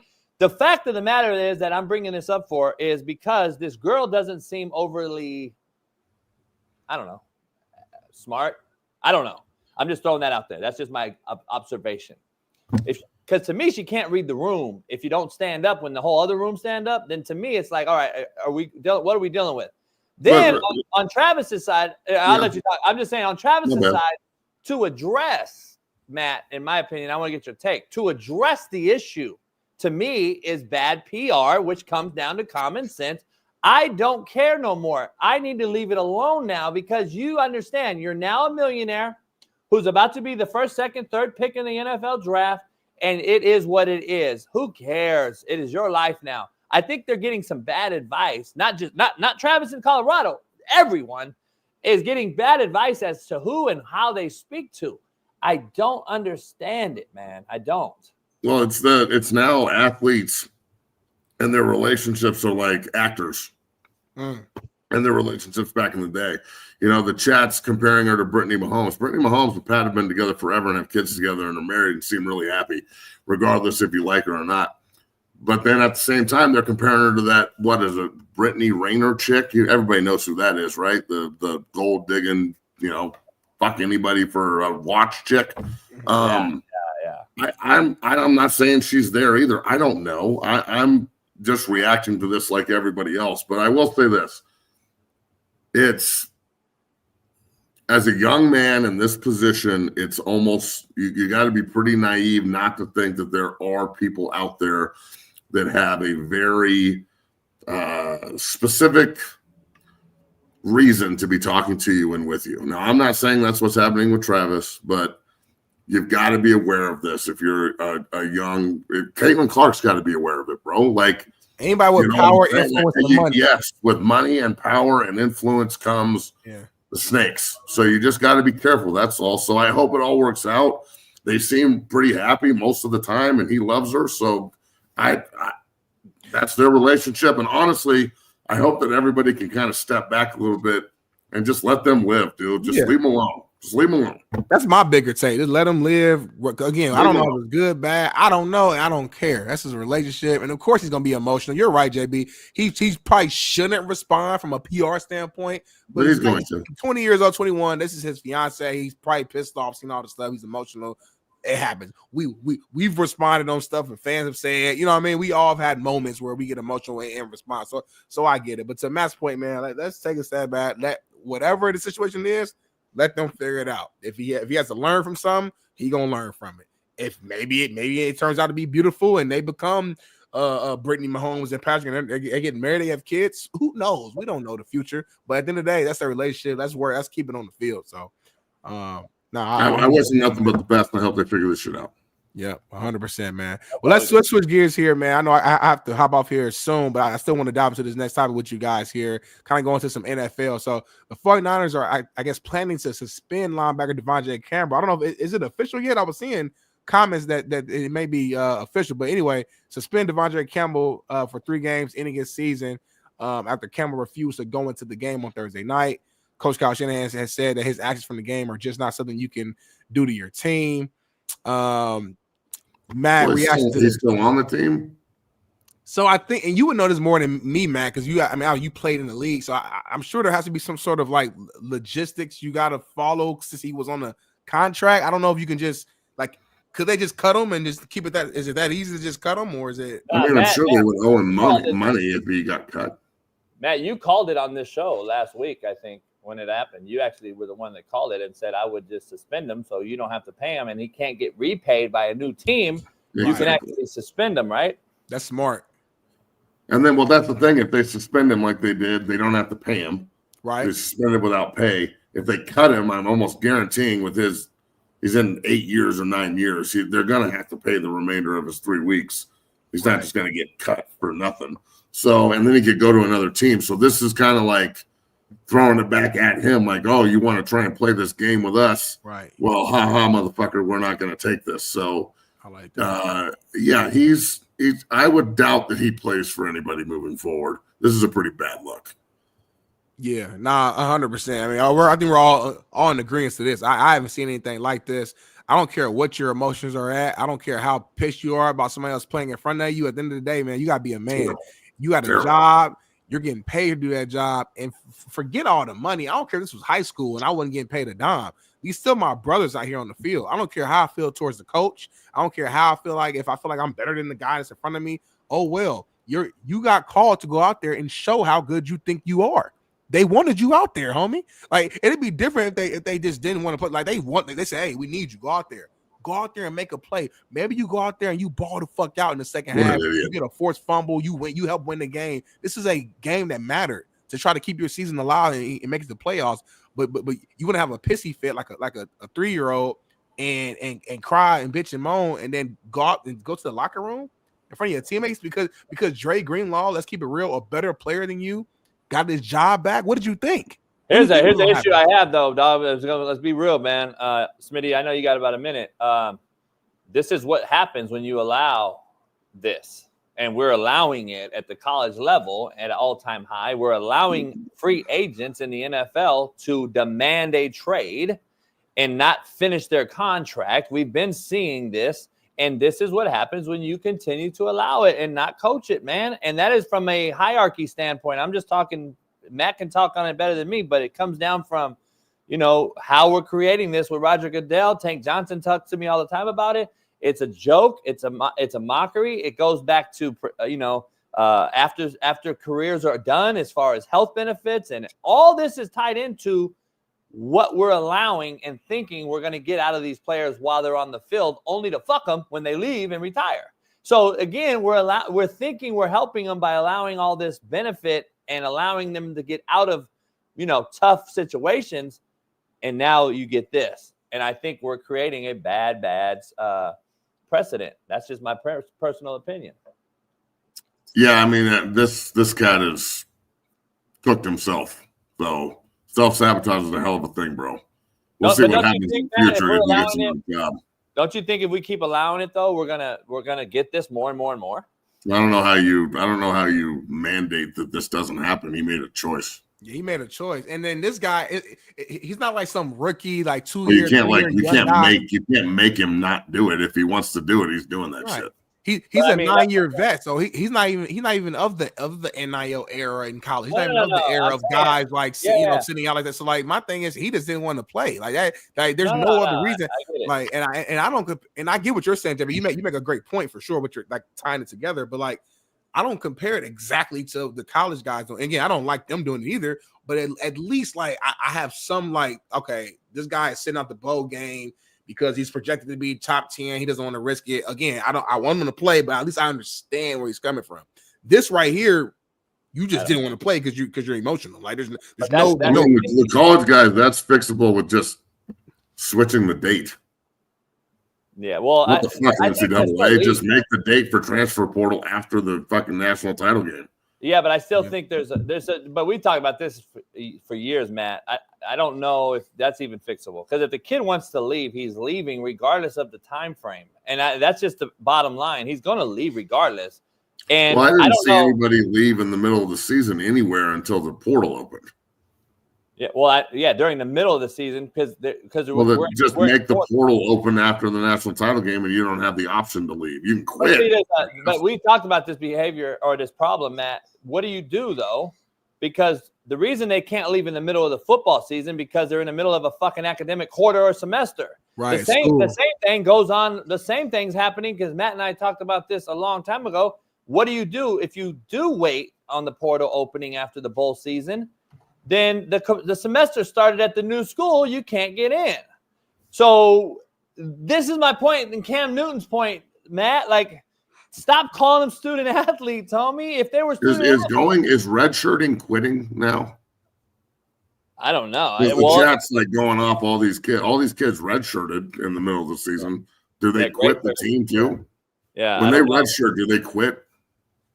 I don't know. Well, I think traditional redshirt. Back in the day when you redshirted, you usually were hurt or you're practicing, right? But it was before the season. You need to put some weight on you. You need to. But the problem we're missing is that we used to do it and had to declare it before the season. See, I listen, Matt, Smitty, Matt, what do you got going? How long can I have you for? I'm not doing shit, man. I'm rolling. I do have to hop off though, y'all. Big Matt, it was great seeing you. I'm gonna be back on full tomorrow. JB, if you need me, hit me up later on. Peace. Badly appreciate you, chat. Peace. Hey, Matt, can you stay on for 30 until Yeah, man, we're good. take a break? All right. Here's the issue. Weddle and I were talking last night when he saw the alien over his house. Here's the issue I have. COVID fucked this whole thing up. I mean, I'm just going to be honest. Because we allowed this transfer portal thing to become whenever you wanted to leave, you could leave because of that. And then we allowed high school kids to not have a sliding scale GPA with the ACT, SAT. We took the score out because of that. Then we had a fifth year. Even if you played 4 seasons already on the football field, we'll give you a fifth one. And Jermaine Johnson played his 4 years. He played 2 for me in JUCO. He played 2 at Georgia, and he got a 5th at Florida State. And he becomes a first-round draft pick. So was it beneficial, or was it creating something we can never get back? And I think we talked about this last night, dog. It has created some of the what we're seeing today. And it's multiple transfers. It's multiple scenarios in school. I got a text from a buddy of mine who took his kid to a camp. He was offered a division. He was offered to walk on. You probably see this every day in your line of work. Sure do. Offered to walk on, but if a portal kid comes, you're on your own. If the portal kid don't come, we could possibly give you a Scully. To me, that's like, hold up. So I'm going to pay out my pocket, blah, blah, blah. I'm a scholarship earning kid in a lot of places, but I want to go to XY school. And you're telling me I got to walk on it unless a portal kid shits on us. This is just what it is. High school kids are being under-recruited. JUCO's imploding. It's just a full effect bad situation. And I believe it all started back in 2019-20 when this whole thing happened and this so-called pandemic started. And we had kids leaving states to go to other states that can play football because some states couldn't allow it. And then you couldn't have I just think we created a horrible precedent, and I believe the kids are still living on that because the parents have allowed them to live on it because they were involved in it. And I just think it's bad for business. I agree. I mean, I don't really have a whole lot to add onto that, but that's definitely all reared its ugly head when we started giving guys. I mean, Cam Rising still can play next year. Isn't he like 30 now and shit? He's been playing for 9 years. Matt, he was leaving. Can you imagine how good you would be if you played for 9 years in college? Either that or you're really shitty, one of the two. Matt, I recruited him out of Tech. He left. He's a California kid. I've known him since he was a little kid. I recruited him when he put his name in the portal when it opened in 2016. He left Texas. I recruited him and another quarterback. Yeah, dog. I recruited him to Independence Community College in 2016-17. So just so you understand, he's been in the portal. I mean, he's been in college football for 8 years. I'm just saying. That's true story. Crazy shit, dog. I don't know, man. It's unbelievable. All right, Matt, I want to get your take on the referee that gave a salute to the military veterans during the Jackson State, South Carolina State HBCU. That was awesome. Yeah, did you see it? Salute our military veterans. Obviously, he's probably military himself. That looks like a pretty standard salute. So I thought it was awesome, bro, especially when so many people get angry about anything traditional these days, which I'm glad that there's a lot of proud Americans and proud people out there that are pushing back on all this shit now. For years, it was just like, if you push back on it, you're a piece of shit, and that's not true. So I like seeing shit like this, bro. I like the United States, and I respect the fuck out of the military. And my whole family's military, other than me, because I went and played college football. So I thought it was classy, and I loved it, and I'm with it. So yeah, man, I'm on I'm on a certain side of the fence these days. I'm no longer in the gray. No, I've been out of the gray, man. I said fuck the world. I mean, for years I was in the gray, like trying to just figure out which side could earn my vote. You know what I'm saying? I was too, in that regard. I can't be in the gray anymore. I'm firmly on the red side these days, and it's not even close. Yeah, I agree. You know why? I believe what happens is we get trick bagged by coaching certain, let's say, a diverse community in football. And I had this conversation with a couple of my boys and my brothers, they're black brothers, and we were talking about this, and it's a true trick bag, and we're seeing it, not to get too political, but we're seeing it with Steve Kerr and Greg Popovich right now. We're seeing that inclusive community, fraternity, the NBA, and the coaches have to coach a certain community who think, okay, I got to be left-leaning. So the coach says, oh, I only can talk left. And that is what the issue is, and that's when you come out of it, and now you look at it and say, oh, hell nah, I'm right like a motherfucker. I would go coach right now, and I would be the exact same person I am right now. There's no switching back. And the kids would buy in.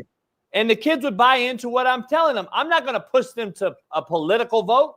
I'm going to tell them the real. This is what the real is.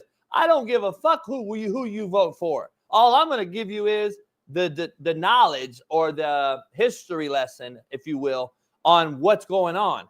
This is what's happening out here. We become so tied into the profession that we think we are enabling someone when you're really crippling them by giving out false fucking narratives. And it's unbelievable. You're seeing Stephen A. Smith now going right, Matt. Stephen A. Smith's going right. It's hard, bro. He was going after the Democrats the other day.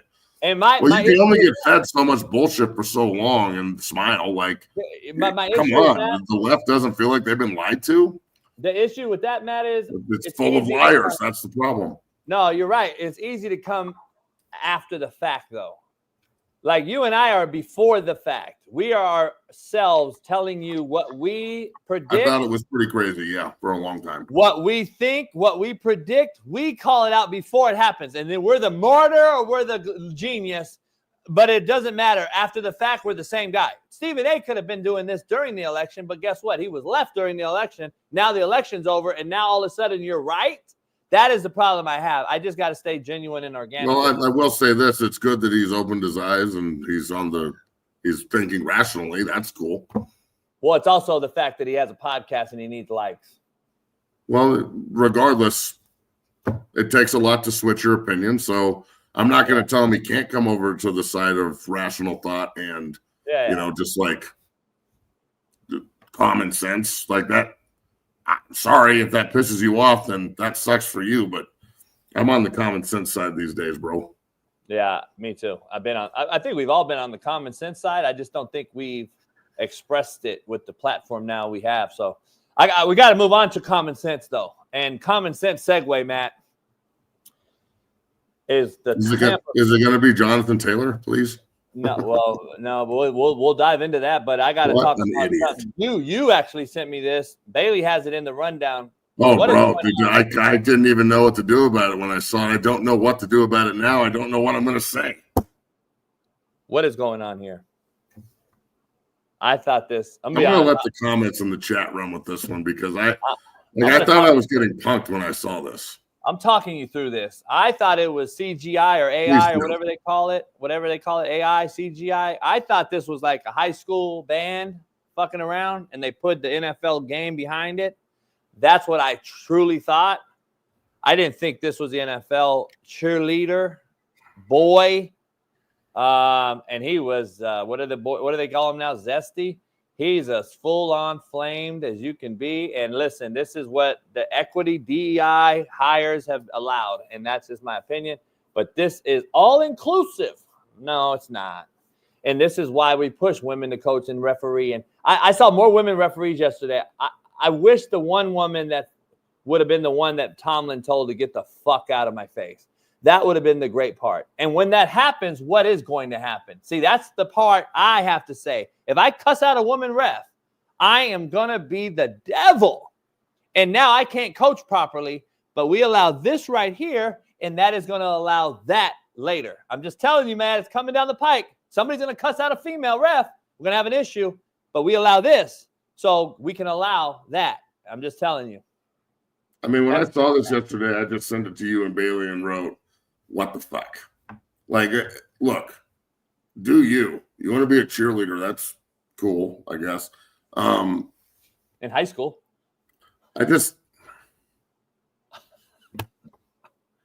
Fuck, man. I don't even know what to say about this anymore. Like, way you tilt his hips and shit.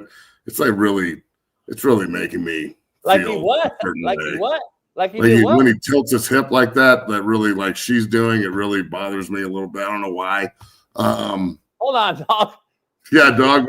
This one right here. I can't do it, homie. Do this. Just like that. Hold on, I can't tilt my hip that way. I lose my. I almost want. My fusion in my back popped when I did it. My shit popped. My hip popped. My hamstring pulled. Come on, I man. guess like women cheerleaders, doesn't this piss you off? Like another man going somewhere where you're not supposed to be. Chris. Like this is a female thing. This is the cheerleaders. This is supposed to be like fucking go out and dance and be sexy and like, you know, and that's cool. It's okay to be sexy, women. I'm not being a dick when I say it's cool to be sexy. I don't know why. I don't understand. I'm confused, man. Shit. Chris is in the chat. Ain't no party like a Diddy party, right, LeBron? Hey yo. Hey, Colvington. Wonder why I needed 10 days off. Yeah, it's blowing my mind. It's crazy how Jay-Z, Diddy, and LeBron all in a week's time all have some shit break. But anyway, Chris is in the chat. She's a cheerleading coach, USC alum, cheerleader right now. Please, Chris, what is your opinion of this?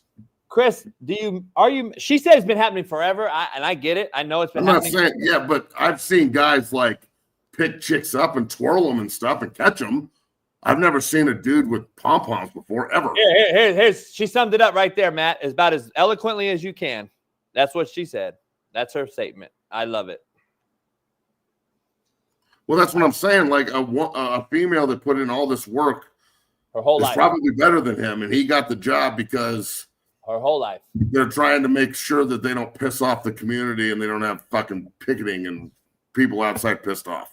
She worked my daughter worked her ass off her whole life to be a cheerleader for the Dallas Cowboys. I'm not serious, not really. I'm just giving you a scenario. And then she gets done out by fucking Trevor here. It just fucking blows my mind. It really does, man. I don't get it, man. If I was sitting in the front row watching this game, the amount of shit that I would be hurling at this guy is incredible. I would be talking shit the whole time. Like, nice sky kick. Shake that ass. Hold on, Chris. Wait, what, Chris? I can't help it. Wait, what did you just say, Chris? We have been told by teams that they want men on the field dancing. Yeah. So they want the NFL wants this. They want male cheerleaders. Oh, no, I get that part. But the men on the team wants that? I don't really know where to go with this one anymore. This is not supposed to be for dudes. These are cheerleaders. Just what? That's cold, Mac. Come on, man. Jesus Christ. Max, that's a cold. Max Hess in the chat for audio listeners said, Caleb Williams requested a trade to Tampa. That's fucked up. That's fucked up. Shout out for Max for the $10. Shout out for the $10 holler, Max. That's crazy, Matt. All right, Matt. Look, we're not trying to attack anything. We didn't do this. We're just reacting to what we saw, bro. I thought it was fake when I saw it, and I was like, nope, that's definitely not fake. He's super excited about being out there. Hey, Bailey, we got a little segment for Matt, and we might as well do it since Matt and I are both going to be called womanizers, sexists, and everything else in the between. I'm making fun of a dude, by the way. Keep that in mind. This one won't be, though. We got a segment, Matt, called Real Talk or Jaw Jacking, and we got to ask the chat and ask ourselves. You and I will discuss whether this is real talk or jaw jacking. Bailey, go ahead. Thing men really need to learn is that you will never be able to make a woman happy. You just can't. If you last too long, then that's too much. But if you last too little, then that's too little. If you want too much intimacy, then you're being pushy. If you don't want intimacy at all, then you're cheating. You can remember to take out the trash, but she's going to remember that you didn't do the dishes. You can give her child support and you can give her over that and pay all of the in-between, and it's never enough. But when you pay nothing, then you're a deadbeat and she's still not happy. You could plan the perfect date, but if you didn't spend enough, then it's still not good enough. But if you don't plan a date, then you're a loser that puts in no effort. Women who don't have boobs want boobs. Women who don't have ass want ass. Women who have too much ass want a smaller ass. If you text too much, then you're basically a simp. But if you text too little, then you're a loser who doesn't care. You could buy her exactly what she wants, but if it's the wrong color, then it's still not exactly what she wants. You could give her all of the affirmation and all of the emotional support, but she's always going to remember the one time that you didn't. If you work too much, then you're not spending enough time with her. But then if you cut your hours and you're home with her more often, but you're making less money, then you're broke and you're basically a loser. If you watch too much football or have a hobby with the guys, then you're not invested in her. But if you don't have any hobbies or any other interests other than her, then you're a simp. Until you understand this as a man, that it's not your job or your... God bless her. Bailey, can you find no kidding, dog. High five. Can you Real find talk. me a tag? We need to tag Travis on that one. Can you add her to the show dating thing? I would like to bring her over. Somebody needs to tag Travis. I would love to make her a AE, please, ASAP. Bailey, find her. Yeah, those are facts. They're all facts. There's no. That's fact. No jaw jacking on that. Jesus. God damn. What? Do you have anything else or just her? That's just her. I want to ask you. I want to ask. I want to ask the women. I want to ask the women. Knock that one out of the park. If that was a man saying that, the fucking world would be over. Now that she said it, where are you at, women? Jazzy said her voice was annoying. Where are you guys at, women, with her saying that? I just want to know from the women in the chat. I know we got 5 or 6 of you. I want to know from what you guys. Hey, Chris said she kept it real. 1 for 1. Jazzy, where you at? Gawk, where you at? Lucy, where you guys at? I want to know. Any other real ones in here? I don't know. Keandre Woodside, you're a woman? Well, then I'm going to block you. Weird motherfucker. All right, Matt. Hey, Matt, let's talk about it real quick. Yes, JB. The drop football. The dropping the football epidemic that we are witnessing in the NFL. Why? Everywhere.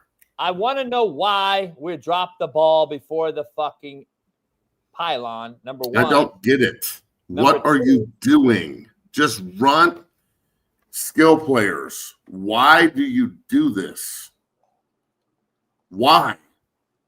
What is the point of why?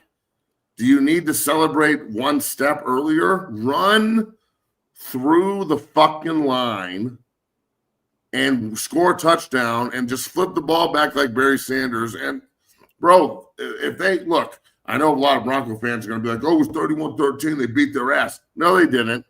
This game was back and forth. This would have made it 20-6 or 20-7, 20-30. I don't know. But they put them up by 2 scores, and they take it off the board, and then Denver gets the ball and goes down and scores, and then they're behind. And then they started doing dumb shit, and Benito picked the ball off and took it back for 6. Anthony Richardson can't play. But look, it's unexcusable anymore. Like, get the fuck out of here with this shit. All right, so let's talk. Terrible. Let's coach it up now, and let's don't let go of the ball, idiot. Let's put our coaching hats on. As far as if you, Matt, let's just say, Matt, you, let's just say, I want to break this down real quick. I don't know, Bailey, if you can. I'll find it. It's all right. I want to break down the schedule, for instance. So the Colts, I believe the Colts play. Who do they play next? They play the Titans. Okay, so Matt, let's coach it up. If you and I are the Titans coach and every other head coach in the National Football League and every coach in college headed into spring football after this bowl season ends, are we not getting a hold of our teams and saying this in a cut-up, showing these in a cut-up, all the cut-ups from what's happened this year? I'm sure they are. Well, that's my point. Why are we continuing to see it if we're not coaching it up? We got to fucking coach it instead of allow it. I would be having this discussion with my team no matter if it was my guy or not. Well, what are we supposed to, like, what as a coach, what are you supposed to do? You can go and talk about it all week. You can say run through the end line. Just make sure you should bring the ball back to the sideline. No, That's what you should do. But these fucking idiots I don't understand this at all. It's so dumb. Hand it to the ref, Matt. That's my goal. That was what I guarantee. That was you better hand the ball to the ref or you're gonna get fucking gutted on Monday at practice. Well, I would like this would be finable, cuttable, like suspended for the next game. Like I don't want to hear any of this. Like, oh, I have to do better. What are you doing? I'm tired. Go score a touchdown, you fucking morons. Everyone that does this, you're the dumbest fuck on the team. Period. This dumb fuck. Look at him. What are you doing? Just run through the end line. That happened yesterday too, right? Yeah, I know. He's just switching the ball. Why? Just run. What? I don't under fucking dog. We've seen 7 of these this year. 7. Like, what the fuck are you doing? What the fuck are you I don't know what a coach is supposed to do for these dumbass fucking skill players that do this all the time. But if we start to cut motherfuckers, I think it'll set the tone. Like, I don't know. I don't know what else. Like, if you did this in college, you would be working at fucking 7-Eleven the next day. I wouldn't keep you on my team. Like, here's what it is, Matt. If you go back to the last one, Bailey, this motherfucker's switching the ball, Matt, because he's ready for his Instagram story.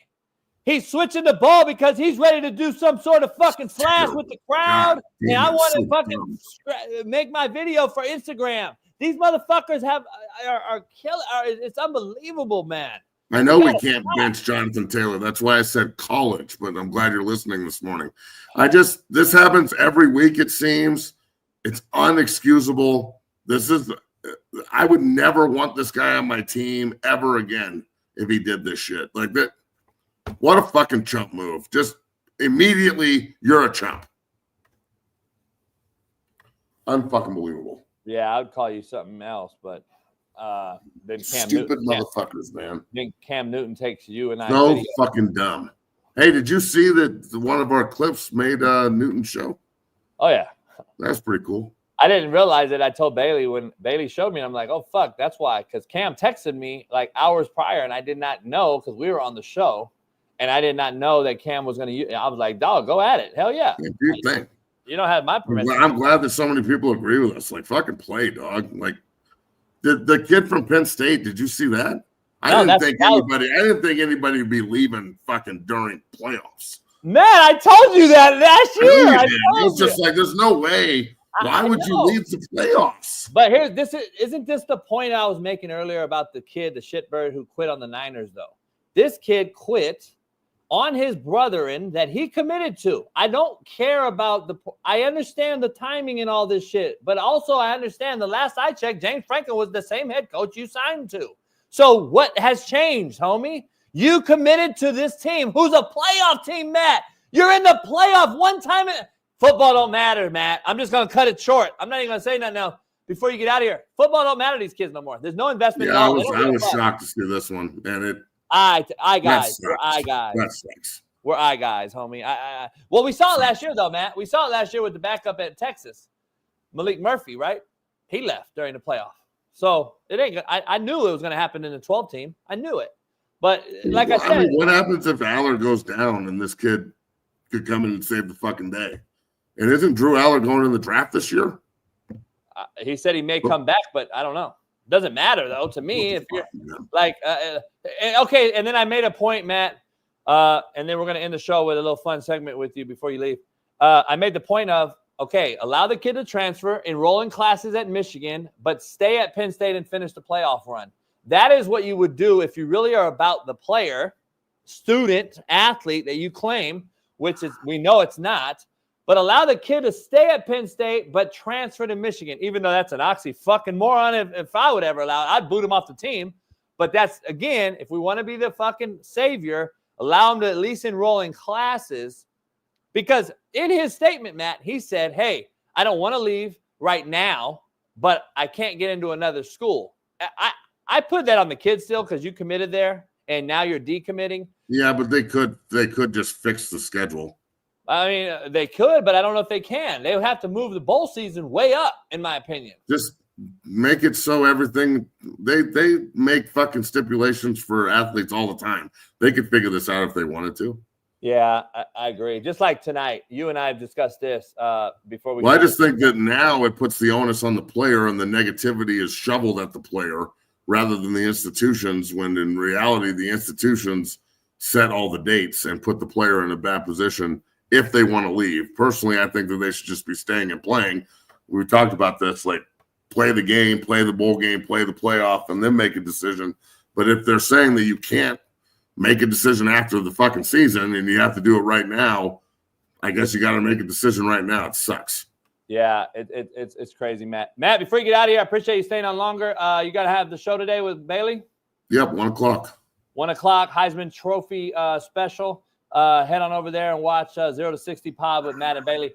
Matt, we got a little bit of real talk or jaw jacking once again. And if you guys out there are sensitive to what this man has to say, cover your ears. But this is content to the fullest. And this guy stole the internet. Let me know. Real talk or jaw jacking, Matt? Never went to a strip club for women. I always went to strip clubs for guys. What? Hey, I know exactly what he's saying, homie. I know exactly what he's saying. I'm confused.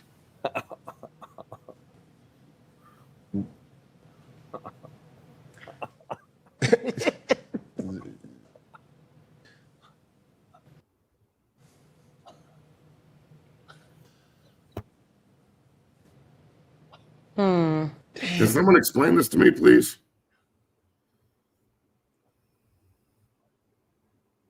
Matt, he's saying that he went to parking lot pimp it, basically, like I used to do, because all the broads are in the parking lot to see the dudes. I'm just throwing it out there. I used to go to the gay club all the time, Matt. Parking lot pimp. I didn't go in the club, Matt. I'm so confused on what's going on. It just froze. What do you mean? I'm in the parking lot pulling all the bitches, Matt, that are going to see dudes.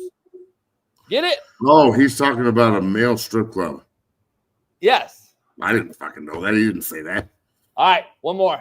Real talk or jaw jacking? I don't even know what to say about that last clip. Pass. Arguably the GOAT. Respectfully, she didn't have to do all that. Double smash. Are we serious with this Pass. conversation right now? Smash.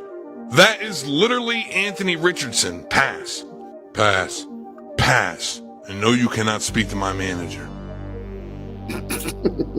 Smash.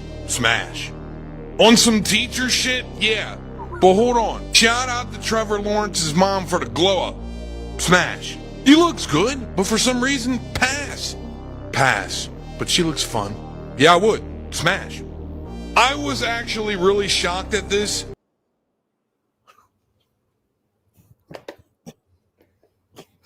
Pass. I'm passing on this one. Fuck you. On some teacher shit. Come on, man. I mean, we're getting real comfortable around here with people's families and shit. Hey, Jesus. social media is doing that, man. I'm telling you. We're getting real Matt, comfortable. Like, come Matt, on. I'm gonna do one of those though. But I'm not gonna do it because I know too many coaches and play. I can't do that. Like I couldn't. I see as crazy as I am, Matt. I have respect for people I know though. Like fuck me, homie. So you're telling me Cam Newton went to the gay club to pick up chicks? Not the gay club. I'm so confused on what you went to the gay club. I went to the gay. We used to have a spot in Long Beach called Peanuts. Quanzito knows about it. We used to parking lot pimp it because there was baddest bitches in the world were there. It was a gay club, and we'd be in the parking lot getting the bitches. Shit. So why are the chicks going to the gay club? Is it like a gay strip club? No. So back to Cam's point, he said he went to the male strip club because the women are going to see male strip, right? Right. In the parking lot, you pull the women out of the parking lot that are going to see the male strip. Yeah. Get it? That's what he was saying. Sure. Okay, Matt, cool. Matt. Yeah, way over my head, thank God. Matt, congratulations, Matt, on Travis Hunter and the Colorado Buffs. When do they play? The 29th, I think. All right, we got time then. All right, we'll break that down. I'll see you Friday. Hey, tonight though, real quick, what a game tonight. We get to see the Raiders against the Falcons. To your point earlier, Roger Goodell needs to figure out a flex schedule, right? Isn't there 2 games tonight? Who's the other game? No, I think it's just one. No, there's 2 games tonight. Is there? Yeah. Who else? I don't know who the other game is, but Raiders Falcons, that's intriguing. No way. The Bears play tonight? And the Bears Vikings, yeah. So we get 1 out of 4 good teams. All right, Matt. We're going to take a commercial. We'll see you Friday. Shout out to you and stay safe. Peace. Peace. Shaun King will be here. He's here now. Let's bring him in right after this quick commercial break. We'll pay the bills. We'll be back in 3 minutes on the realest show on planet Earth.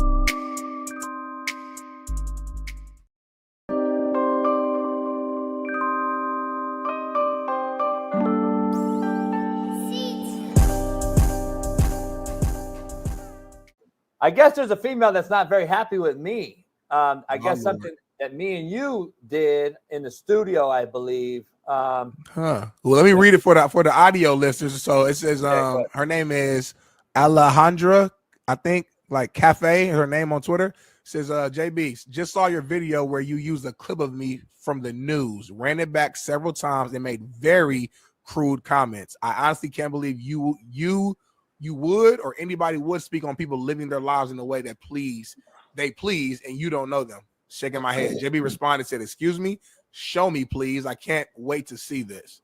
So I said that was this morning. This morning, yep. And then she said, "Oh, don't mind if I do." And there's a video clip that we have on our channel that says Coach JB goes off about Indiana Valor pro women's football team. This was recent because I had the green beanie in the studio. This had to be pretty recently. Yeah, we in the studio. I'm trying to remember. Honestly, right now, live, I don't remember this, so I'm trying to remember it as we watch it. Indiana Valor, I must have started off as a joke fucking with Smitty because he's from Indiana, and I think it was the women. I'm pretty sure that's where we're headed. I remember the moment. I can't remember what you said though at all. Like I think Bailey's queued it up, so I don't know. Bailey got the clip. I think so. The Indiana Valor, are you? Let's do it right now then. You don't want That's my state. That's my area. Matter of fact, we got a video about the Indiana Valor and the women's tryout of football. Can I please remove myself? I might need to remove myself. For what? Because I don't want to put you in harm's way. And look how short I am. Or with any women. You know, because you don't respect women. You don't love women. You don't respect women, homie. I respect your women. words say one thing, but your actions don't follow it. No, they don't. I respect women. You don't want women to do nothing but fucking makeup and cook.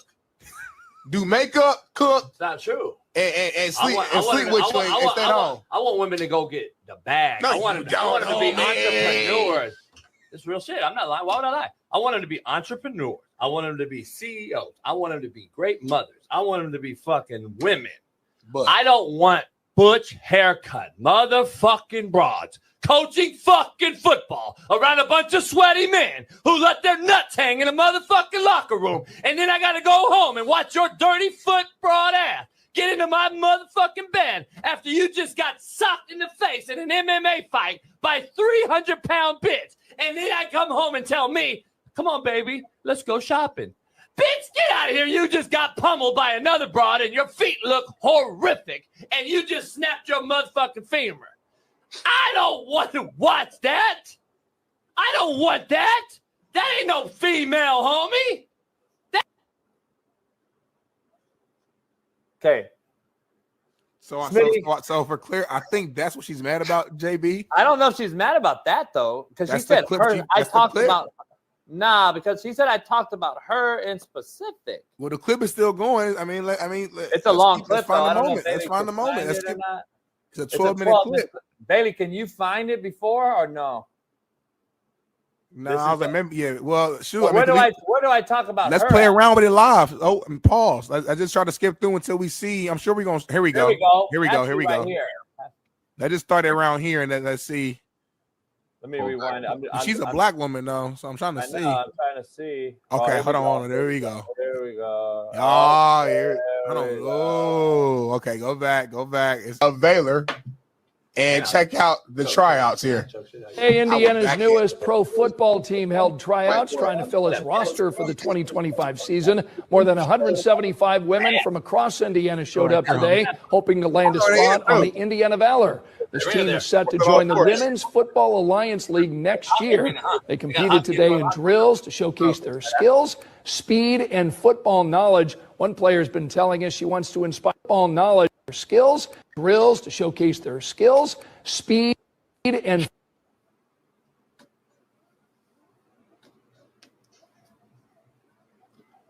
Why you stop it, Jason? He's in the middle of the video. Showcase your speed, your skills. I'm in the studio. Lights heat up. These lights get hotter. What is wrong with you right now? These lights got the fans and the audio listeners were trying to listen to the video, and you paused it out of nowhere to get up and take a lap. What you going through, homie? I saw the throw, homie. I saw the throw.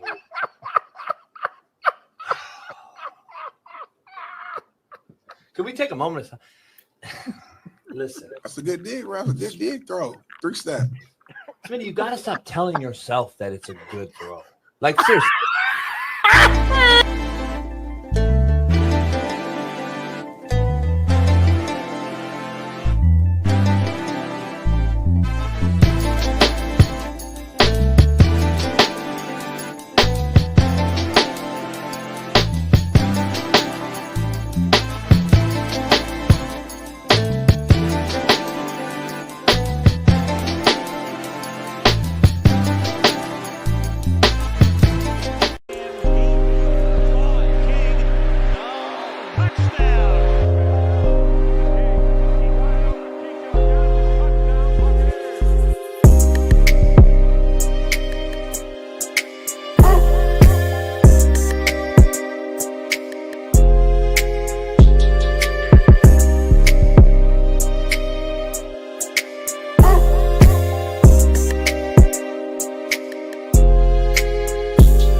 Shaun King, what up? What up, homie?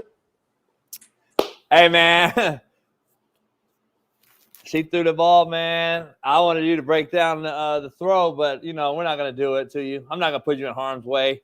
You know, it is what it is. Hey, when Mike Tomlin sits there and says, man, get the fuck out of here, and then turns around and it's a female ref, what's going to happen?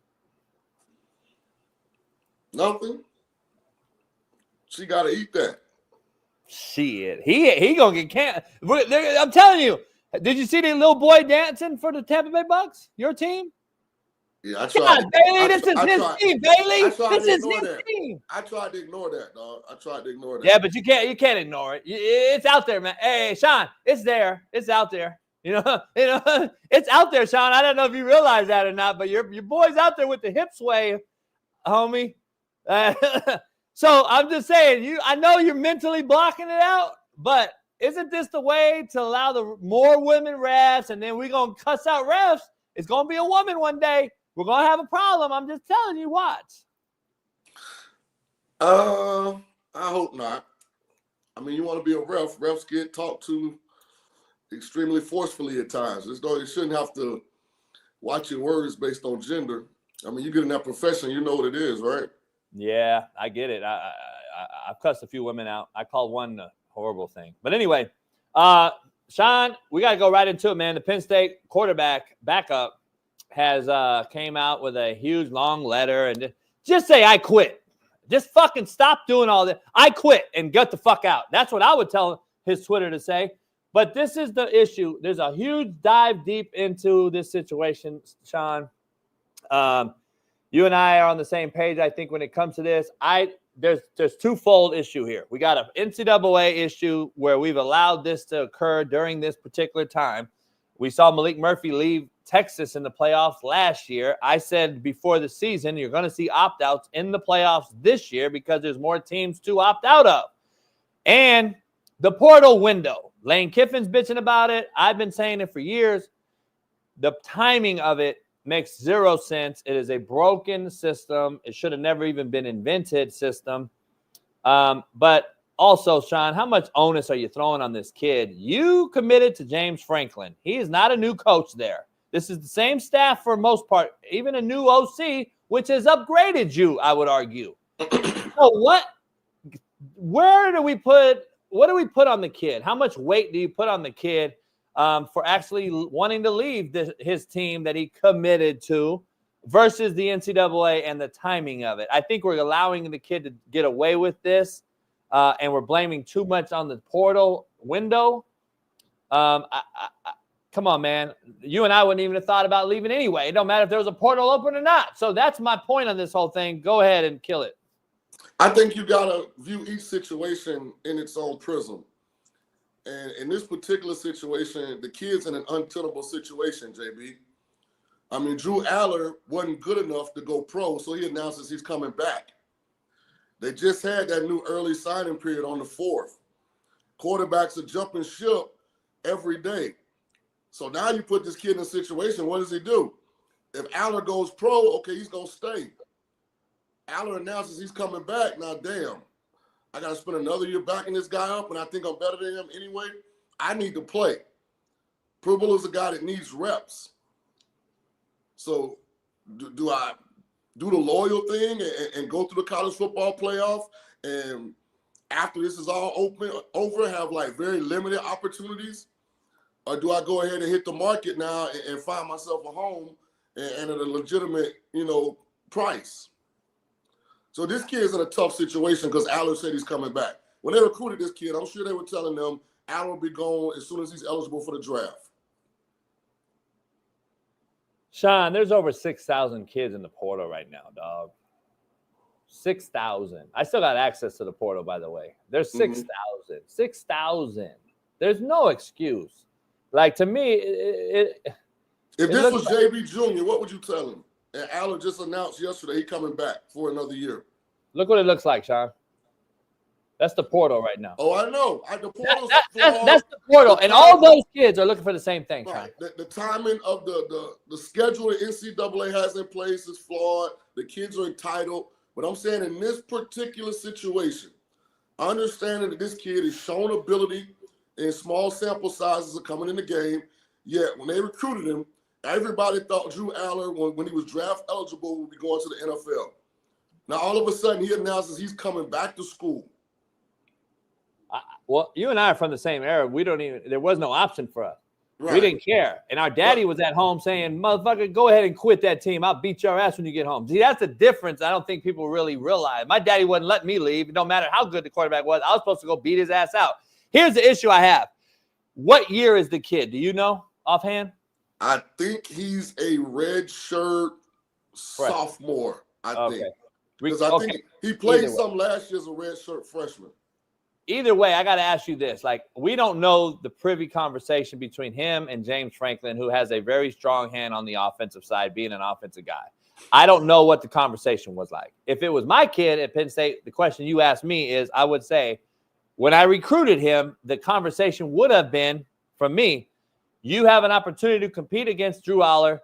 Drew Aller could be going to the NFL. This could be a you versus the new recruit I bring in room.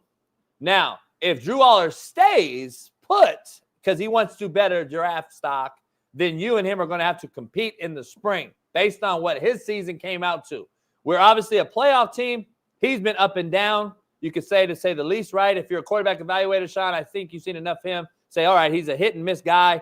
So you want to stay and compete in the spring. The best man will win the job. If you think you're that good, then beat him out in the spring and then make Drew Aller transfer and be a grad transfer somewhere if that's the rule we've allowed. See, we've allowed this whole thing. We've allowed this, though, Shaun. And the problem is every one of these kids are trying to fit in at 131 Division I playing schools. There's 6,000 of them. You can only go to 131 schools, and if you just do the math, it don't math. So, like, we've opened up Pandora's box. Like, I get what you're saying, and I agree with you that the system is broke, JB. I'm just simply saying, as it pertains to this one particular kid, he's in an untenable situation. Damned if you do, damned if you don't. But it's not one particular kid. Malik Murphy did it last year at Texas. It's going to continue. We're going to see it every year now. This is the new trend because we don't want to fix it. We've allowed it. And Weddle and I were talking last night. We've allowed this. Weddle's like, what has happened to our great game? I will say this. We allowed it, Shaun. Yeah, I'll say this regarding Malik Murphy. It's not always greener on the other side, that grass. He went to Duke. That's my point. They weren't happy with him. They told him he had to leave after 1 year. And they went and got Darian Mensah. So now he's looking for somewhere to be. But it goes both ways, right? Double-edged sword. Yeah. So, I mean, it ain't always the best decision to leave, even if it seems like the sound and right decision. I'm just saying, it's a double-edged sword, though. I'm just saying, knowing what Drew Allen was rated coming out of high school, any quarterback they recruited after him, they told he was leaving when he was draft eligible. And you look at Drew, he's 6'5". You know, he looks the part. He was a 5-star coming out of high school. I think he might have been the highest recruit in Penn State history. Like, he was a big get. So, to all of a sudden have him announce he's coming back, Privy will probably know they're not going to give him like a legitimate shot to beat Drew out in the spring. You know? I just think we're making up. I think we're creating, like, I think we're just setting everybody up for failure, man. Like, there's just no way. Like, we got bigger fish to fry, in my opinion, and we're allowing them to just get out of jail free cards. I want you to hear a good friend of mine, Coach Traylor over at UTSA, who I saw this clip, but I didn't listen to it. I want to hear this. I saw the headline. I didn't get a chance to hear it. This coach right here, Shaun, sent me Raheem Boyd, who he had in high school, and then sent to A&M, who killed it, and then the running back. Yeah, and then when Raheem left me, led the SEC in rushing, went to Arkansas where he was at. So I sent him back to his original guy. That's how it used to work in this game when people were loyal to each other. But Raheem was the first running back to run over 100 yards on Alabama and Nick Saban in a long time. So this is Coach Traylor. Take a listen. I've said this and I mean this. This is not the kid's fault. This is the adults' fault. We're the ones that have messed this up. We got a football calendar going for playoffs, for bowls, that doesn't match up with an academic calendar.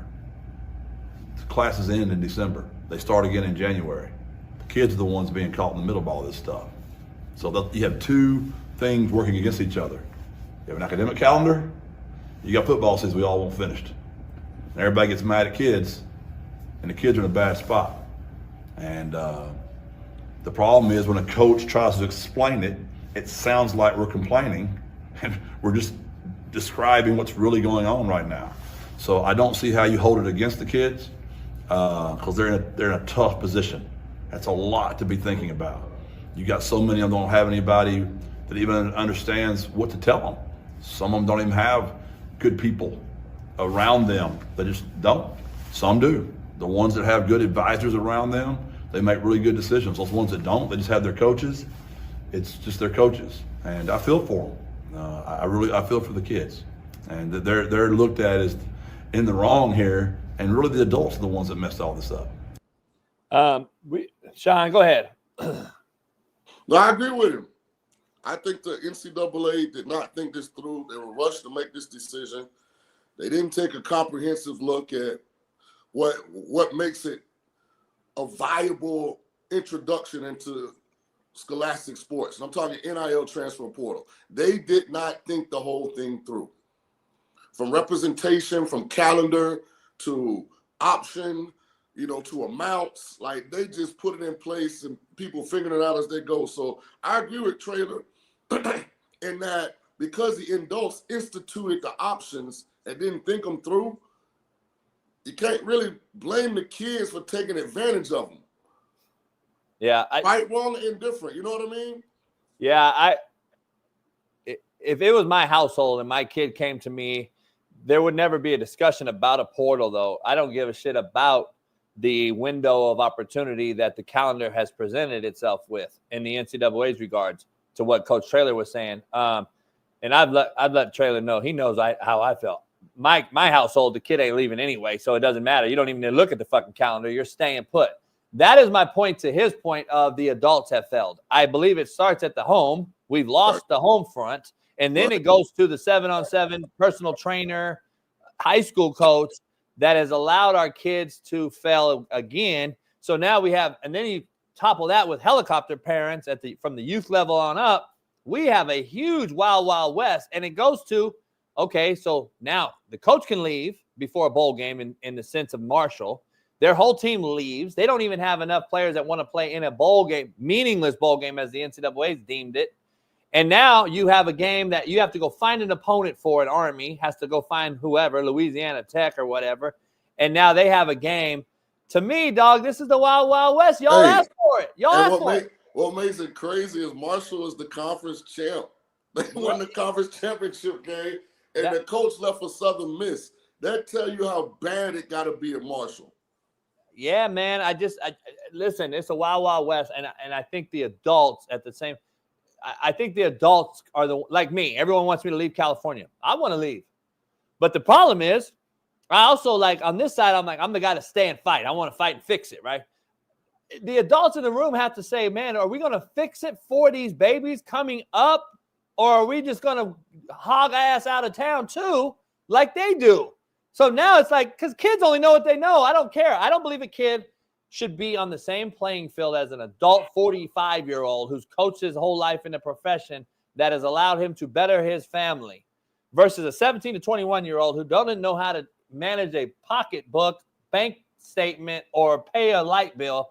I don't believe they're equal. I believe there's a thing called hierarchy. That's when I think America was best. We had a hierarchy. Now I don't believe there is any. Look at the crime. Look at the kids ain't scared to go to jail no more because nothing's going. They're not throwing them in jail. We got a bunch of shit going on. There's no hierarchy anymore. I think hierarchy needs to be had at anything you do. COO, CEO, GM, owner, coach. There's a hierarchy, Shaun. Look, let's be honest. So is Brian Dable a total fault in New York, or is it the fucking GM and the owner who allowed Saquon Barkley to leave? I think it all ties in together and all these different things. That's just me, Shaun. I don't know. I don't know. I think the kids just better be careful because when the college system really mimics the NFL system, they're gonna find some hard realities in some of this stuff, man. I get it. But I don't know how you chastise the kids by taking advantage of the environment. It's there they're gonna take advantage of it. Only reason I chastise even if we wouldn't do it, JB, or we don't agree with it, I can't, in good spirit and good faith, look at them and chastise the majority of them. If you at a college and that college is paying you, let's say $60,000, and somebody tells you that you can go over here and make $1.5 million,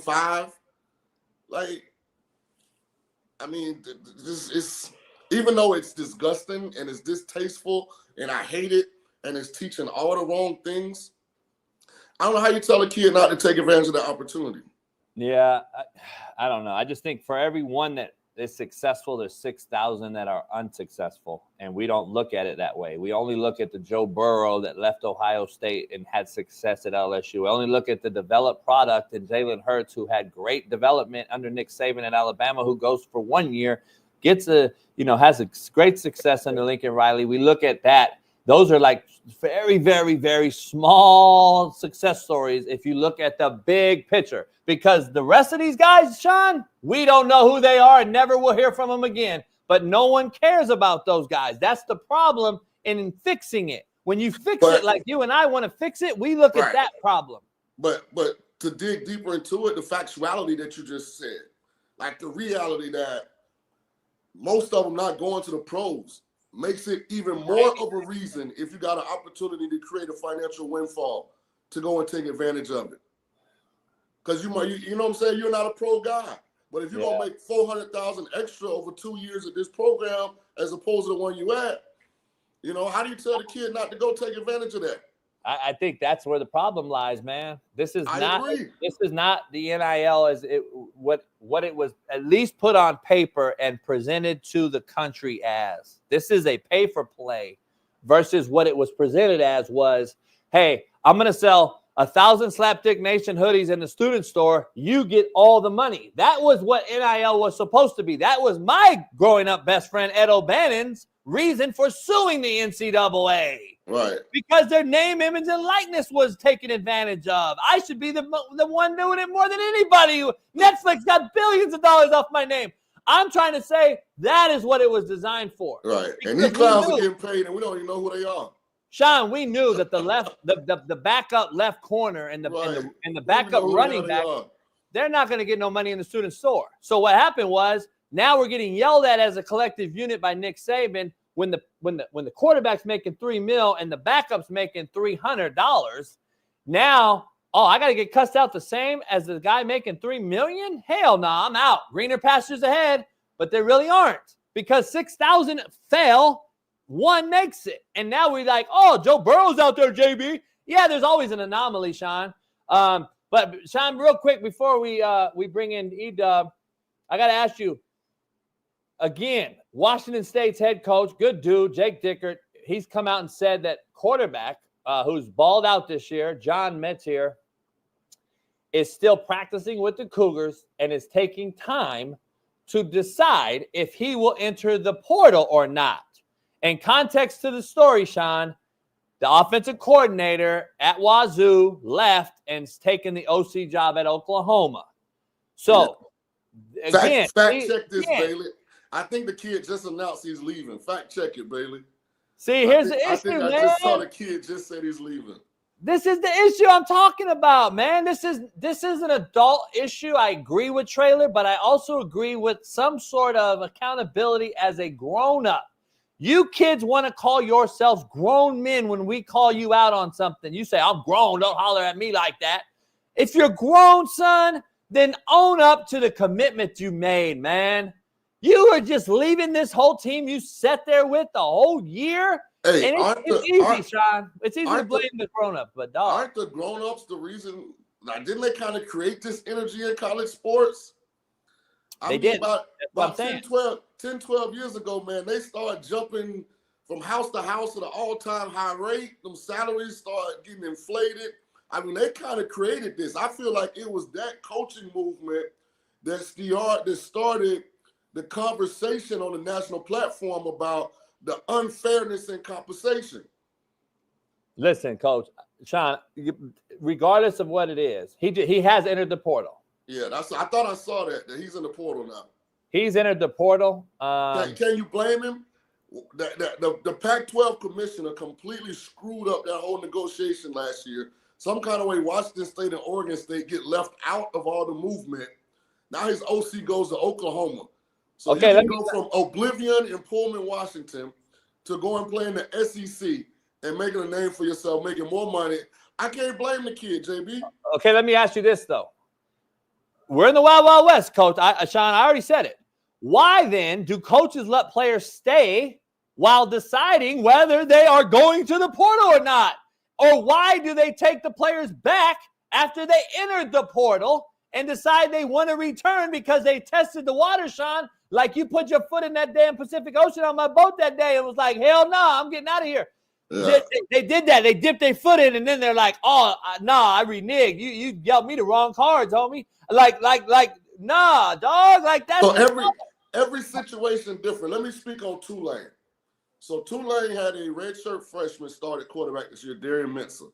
He entered the portal. He's going to Duke. He left. The backups are Kai Horton and Ty Thompson. Kai Horton entered the portal, JB. He left. So Ty Thompson, just because, he got some stuff to him, and I think he's using it as an audition because it's against Florida. He's in the portal, but going to play quarterback for us in the bowl game end of this week. Can we have anybody else? Shaun, 6,000. Think how crazy that is. Shaun, that's the number, 6,000 in the portal. Right. Come on, dog. We got to look at it at some point and say, come on. It's. I get it. It's half full. It's the adults created the mess, but where's the guidance? Like, we got a lot to go. It's E-Dub Super Bowl champ Eric Weddle Monday. Let's get ready. Let's get ready to bring him in his proper way, Bailey. Yeah. I'm in my mode, ready to transform you in the eye of the storm. Hail Marys, I make it pour. Good, I ain't lying. You little giants, we been defying. Rise.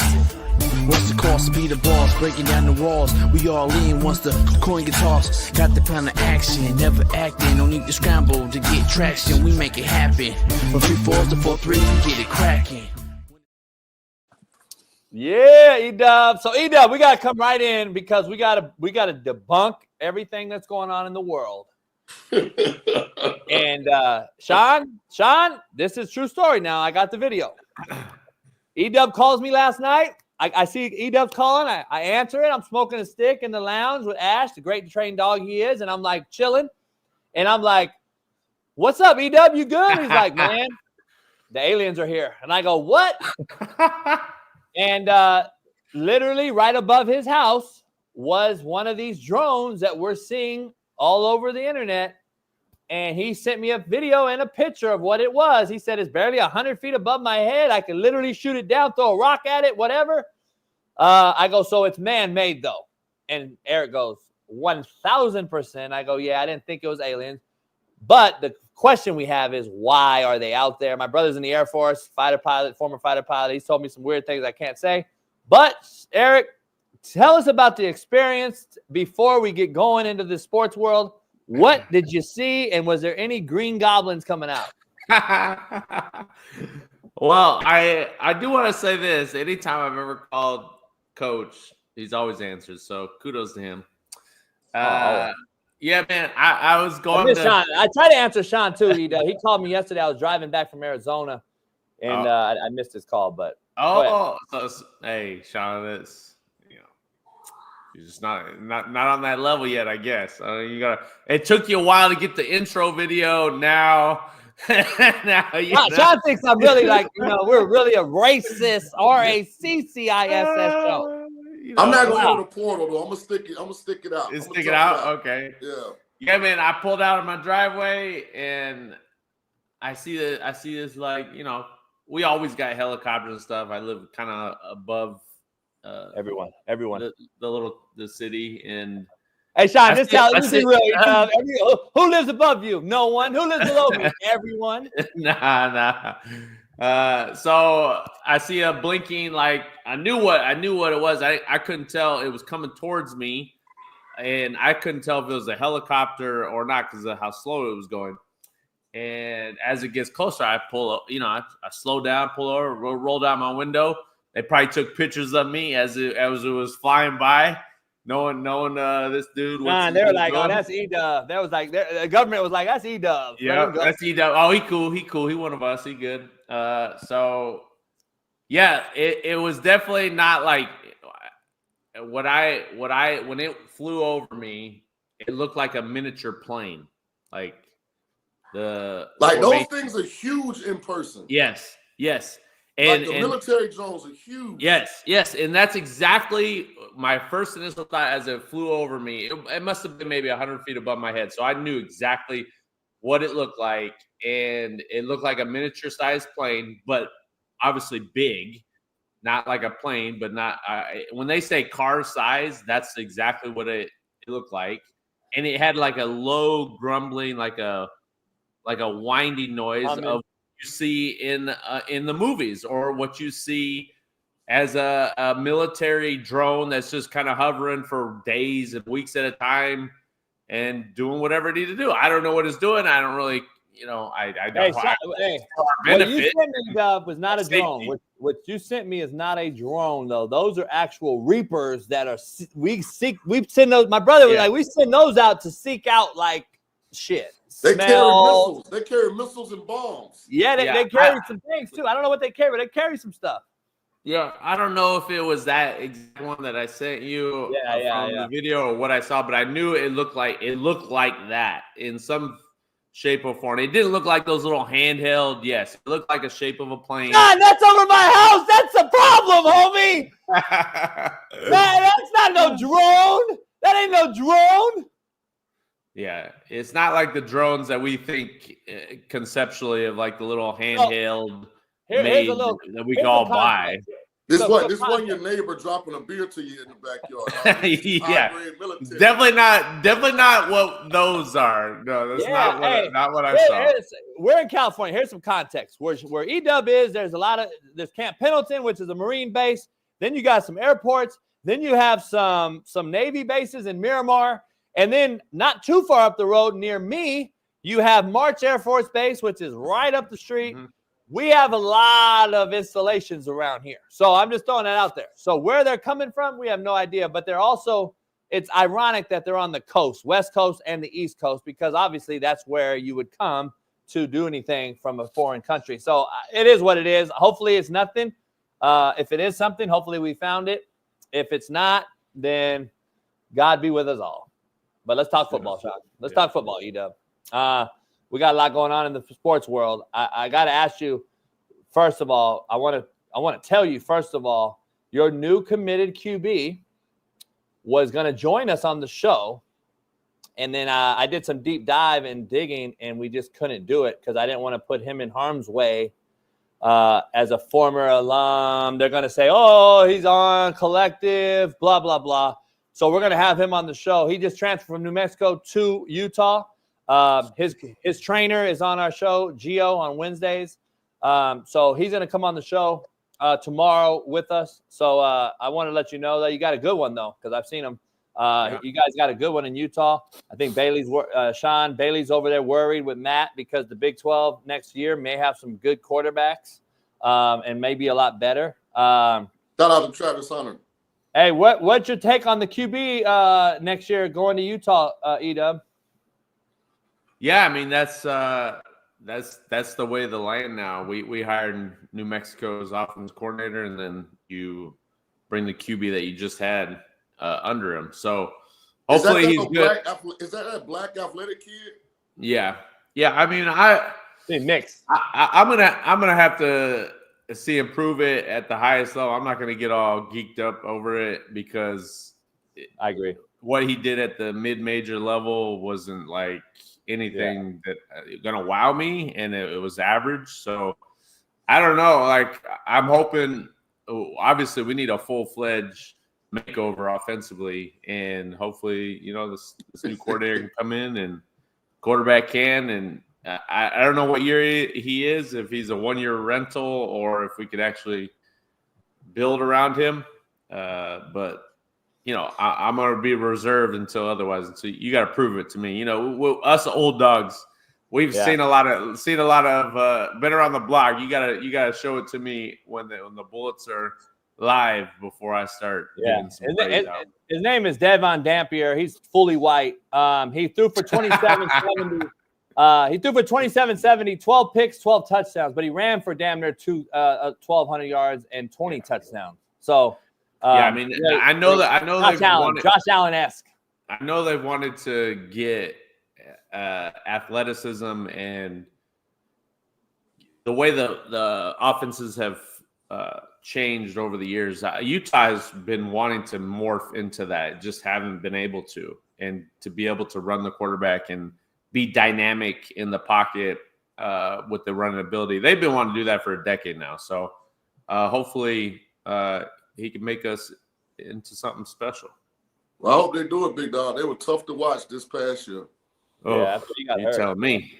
Hey, this is for both of you guys, man, real quick. Brian Kelly and his wife basically are kicking off the Kelly Family $1 Million Match Challenge.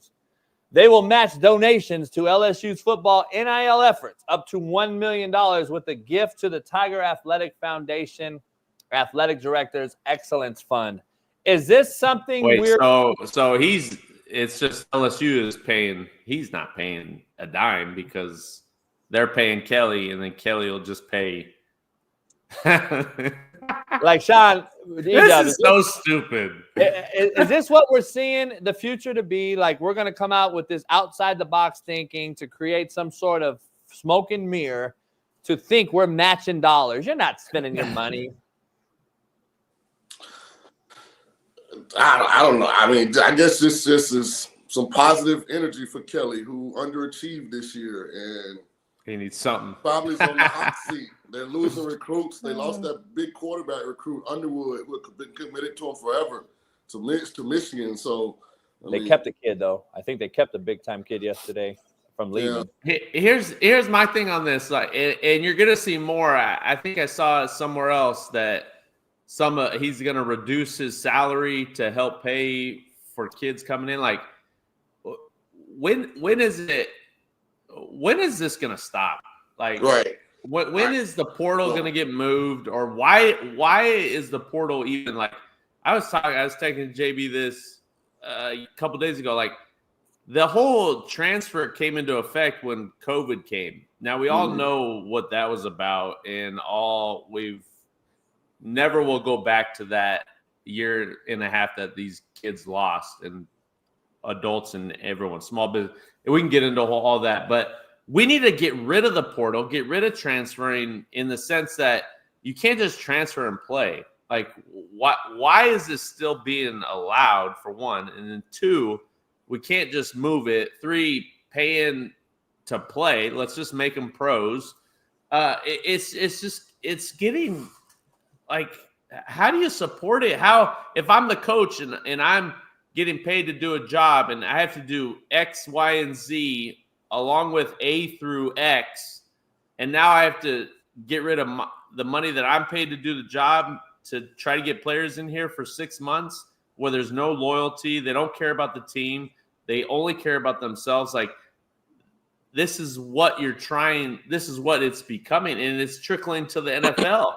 Like, I saw the dude that threw that pick in that the throwback in the Colts game.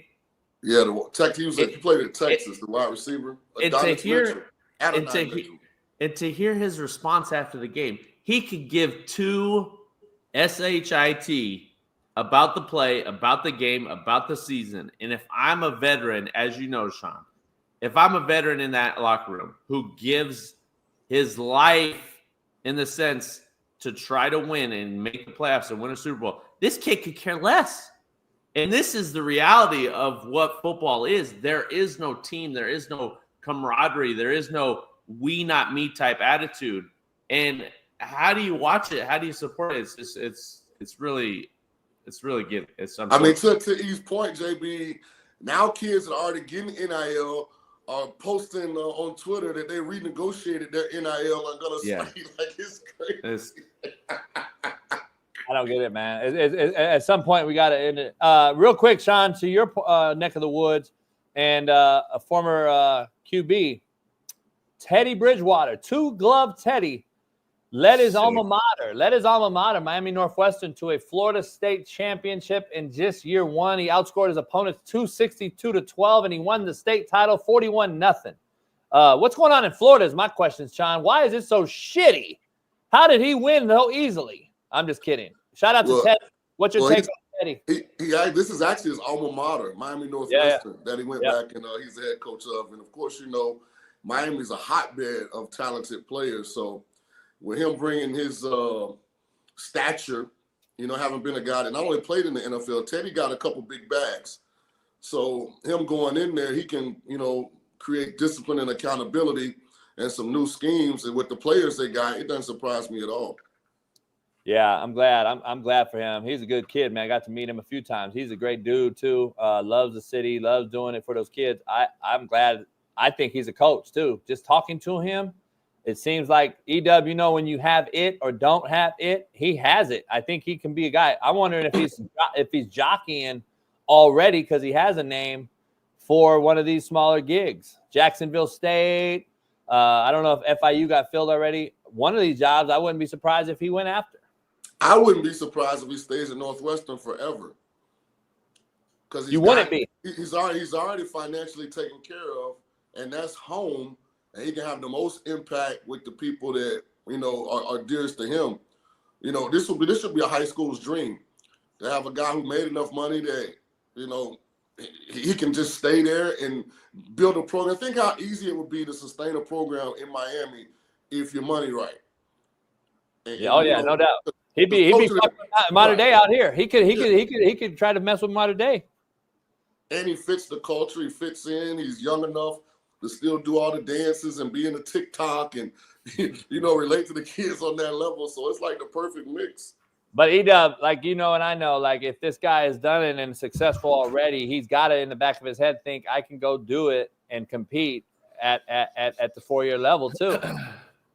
Yeah, I mean, it just depends on what makes him go. Is he, you know, the high school level is just enough. Like, it's just enough time and commitment and give back that you're not fully sacrificing everything to take on a legit college job or go back to the NFL. Like, that's that's a mindset change. That's a lifestyle change that you have to be ready for. Like, I'm not at that point, or nor do I want it. But for Teddy, like, I've talked to him a few times, and he's just got a great demeanor about himself. And good dude. I love seeing, like, Carson just got hired on at Santa Margarita, which is I think it's awesome. I think it's awesome for guys that have played to try to give back to their communities and try to give back at the high school level. I think that's the purest form of football and the most, I don't want to say the most impact, but you can have a great impact on a lot of kids that aren't going to be playing football at the next level, which I think a lot of these kids need some guidance and need some help in those areas. He's Shaun's point to me, in California, State California, we got 72 JUCOs that play football. Florida has 0. So IMG is as close thing to it. And Northwestern could be the JUCO for those kids in Florida, meaning that he has the most impact at that level. I think JUCO coaches have the most impact on kids when they have a JUCO to go to. In Florida, they don't. I think this is his JUCO in sense. So I could see him staying there, to Shaun's point, but I could also see him saying, hey, I got to at least get my foot in the water and see how the temperature is at a school. Because if you're really good and you think you're really good and you've proven it already, why would you not want to go compete against Norvell and Miami? I mean, you know what I mean? I don't know. I don't know. Shaun, is 3A, what's that, like, level-wise? Mid level. They used to be elite. They used to be the big 6 or 7. Yeah, they used to be the big dogs. Now it's just changed so much. I don't know. It's JB paper right. You live in that Miami lifestyle, you know. Like he said, you know, he don't see. And to everybody in the chat and stuff and is listening, when I say your money's right, that means you don't have to teach at the high school. You know, you can just show up. You know, midday, go over to the weight room for the guys that got, you know, PE, get a little lift in. Exactly. You know, like that's a big deal. You know, once the season's over, you know, you got some downtime. For sure. I agree. 100%. I agree. I mean, I agree. yeah. Hey, EW, before we do a new segment, we're going to do a betting segment Mondays, Thursdays, and Fridays, especially as this Friday comes. It's the playoff start, sponsored by BetUS. I got to ask you the whole thing with your take on, as a coach, you are a coach. Shaun and I both coach kids. If you see the Jonathan Taylors of the world and this other kid that we saw for the Bengals yesterday continue to drop the ball before they cross the plane, are you not coaching it every single day with a cut-up showing all these ball security, job security? I don't understand. I used to train my guys, hand the ball to the damn referee every single play. Why are we seeing this at an all-time high, and what is going on at the all-time level with dropping the ball? Yeah, I mean, it's shocking that it's happening still and at the highest level. I would say when it comes back to the team and the culture and the vision, I would throw this out. When I was in San Diego, we had a special teams coordinator named Rich Pistachio. He's still coaching. One of the best coaches I've ever been around. He got. It's still to this day, over the last decade, the Raiders. I'll say he should have got the Raiders job. The biggest mistake ever was not hiring him after the job he did after Gruden got finagled out of the Raiders job. So, anyways, Saturday night before our games, it was basically Rich. You know, when Norv was our head coach, Norv didn't really like getting up in front of the team. It wasn't his personality. It wasn't his strengths. He just liked being in the background. When we won, it was the players. When we lost, he would take it on his shoulders. But getting in front of the team just wasn't his thing. So Rich would get up there, and he would have a 15-minute video session of clips. It would be probably 50, 60 clips of around the league of plays exactly like that. And he would go through all these plays, situational, time management, referee mistakes, spotting the ball. When you make a catch, you got to give it to the ref on the hash and just wait for him. Like, educating the players on situational football and bonehead mistakes that'll lose you games. And every week. And it was the highlight of the week because of his personality. But also, I gained so much education of football because of those meetings. So I just think it's not, at this point in the season, the guys are probably getting out at 3 or 4 in the afternoon. There is no afternoon meetings. There is no workouts. Like, everything gets shortened. They're not – where in the old days, we were there till 7:30 no matter what. And that's actual meeting time with your coaches, not extra time. So, yeah, the emphasis. Teaching is coaching, man. Listen, we got a new segment real quick brought to you by BetUS. Tonight, Monday night, 2 games tonight, which is another unbelievable. I just don't see it. Before we start this, I got to ask both of you, why is Roger Goodell and the NFL not flex scheduling this late in the year when they can and have access to doing it now with all the analytics and everything? Why aren't we flex scheduling? Atlanta Raiders, really? Can I ask you guys, is there a reason why? I think it's because not everyone will be guaranteed a Monday night game. I think that's really be, though. Because Sunday night you could get flexed out because that's prime time, and knowing most teams understand you may not get a Sunday night game. Like, there are times where you just won't play on Sunday night, but Monday night, I always thought that's why they lock in that schedule to make sure every team has at least one primetime game. But I don't understand, if you're going to do 2 Monday night games, why do you show them concurrently? Why are they on? So stupid. Exactly. That's the same thing as so you get a real double header. Yes, like the double the Bills game and the Eagles game, both playing at the same time. Why not move one of them to Sunday night or one of them to the 10 a.m. so everyone can watch the best games of the week? Right. I don't get it. That was unbelievable. I asked the same thing yesterday. I think there's cannibalization, right? Like, isn't that cannibalism? I don't know. But hey, Bailey's gonna hop in with us. Bailey's gonna rapid fire these questions to us for tonight. Yeah. So hey, we're gonna make this a video. So Bailey will rapid fire them to Shaun and you and me, and we'll answer as quick as we can, best we can, and that'll be the odds, the over, the under, everything. So here we go, game 1.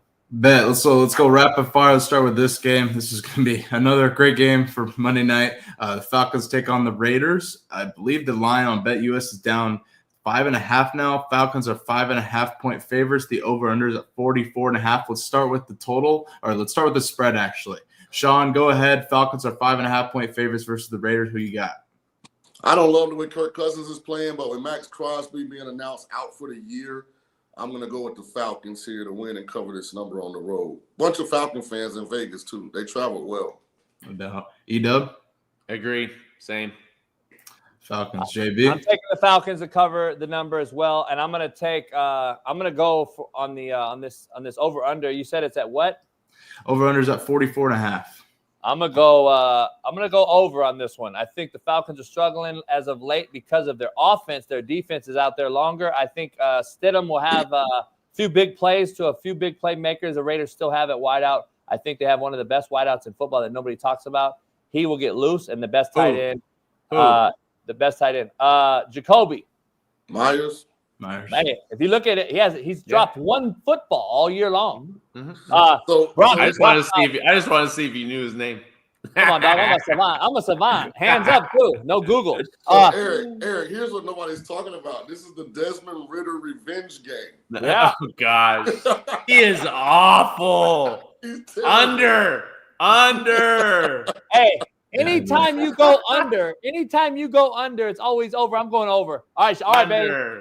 I agree with Shaun. I'm going with Falcons and under for sure.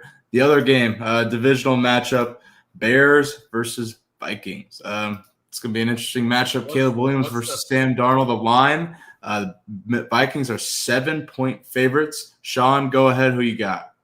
I think division games are always tricky. I think a touchdown's too much. I'm going to go with the Bears to be able to keep this one close. I'll take the Bears plus the 7. Bet. Ida?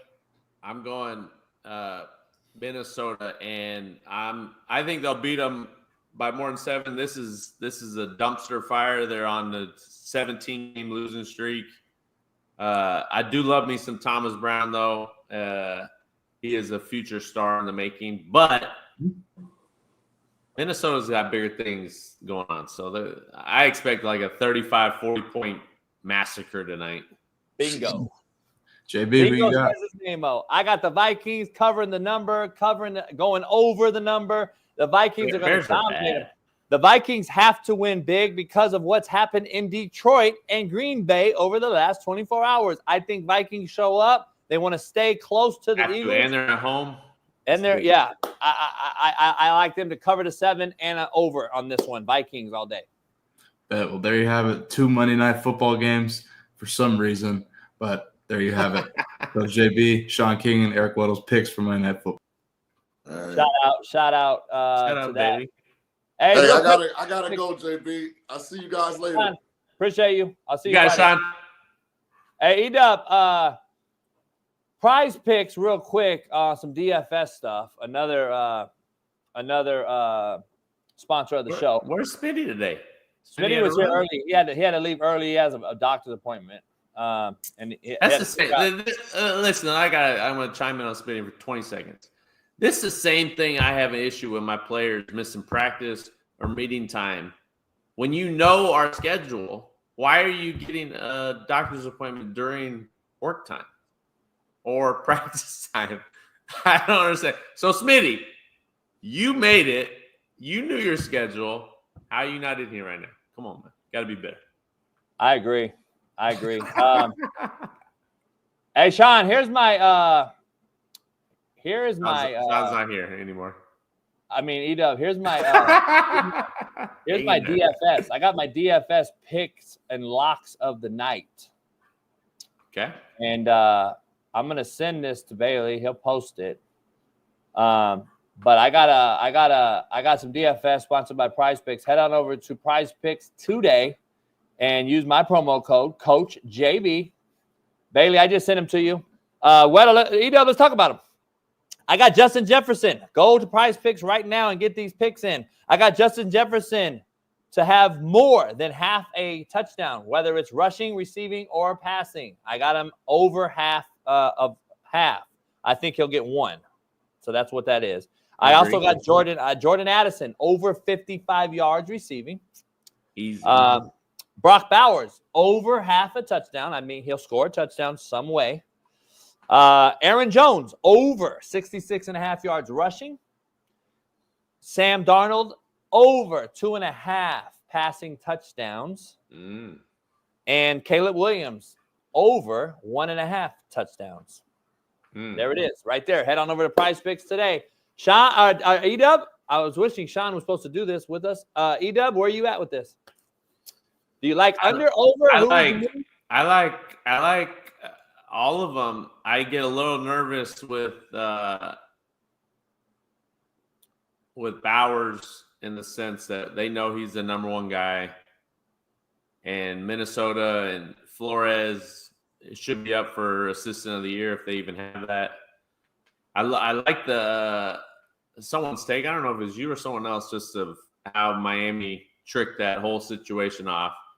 Was mad at Flores for being tough on Tua and everybody else. And whether that's true or not, I don't really know. That's what everyone says. But then now they're just not a very good team and can't beat anybody good. So it's crazy how things come around. But I like all of them actually. I think those are some gimmies in there too. Hey, $20 on Prize Picks will get you $700 with that right there. So, hey. Head on over there today. Use my promo code Coach JB. Like that. Hey, E-Dub. It's another E-Dub Super Bowl Monday. We got to end it with Ride or Die for Monday night. Ride or Die brought to you by BetUS. Cold pick. Ride or Die. E-Dub. Kirk Cousins. Desmond Ridder.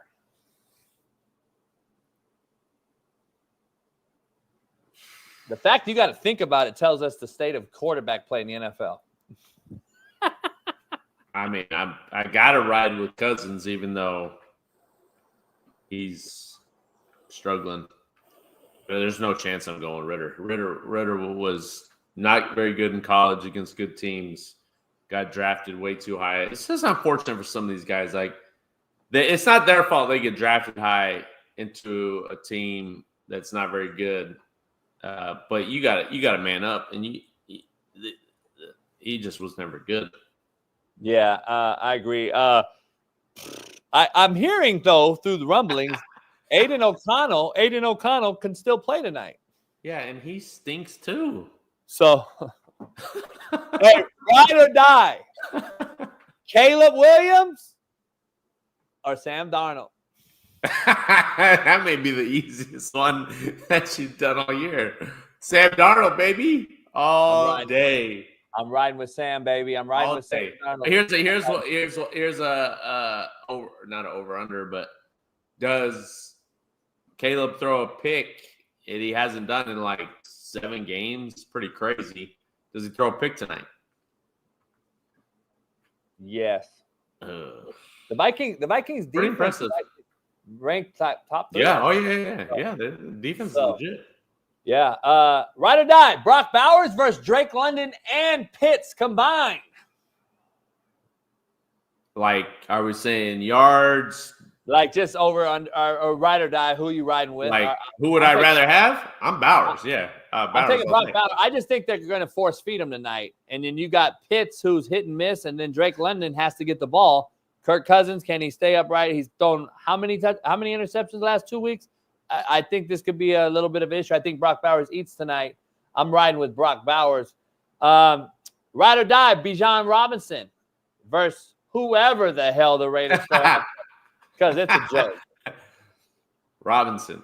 It's still Raheem. Raheem's my guy, obviously. I want to see him getting 30 touches a game. I know, me too. Why does that not happen? Why? I don't know. Like, come on. He's the best player on the field. I get it. Give him the ball. 2 years in a row. I don't get it. Give him the ball. What I don't get it. Coach is getting in the way. Come on, man. I don't get it. Let's go. Ride or die, AP, Raheem Morris.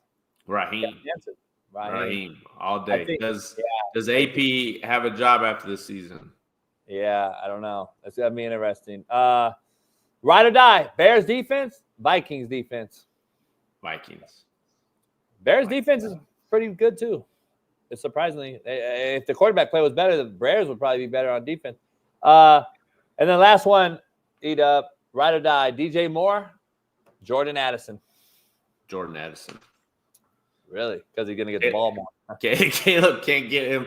I mean, how many times have we seen DJ Moore just walk off the field mid-play or stop his route knowing the ball's not going to get there? Like, I don't know.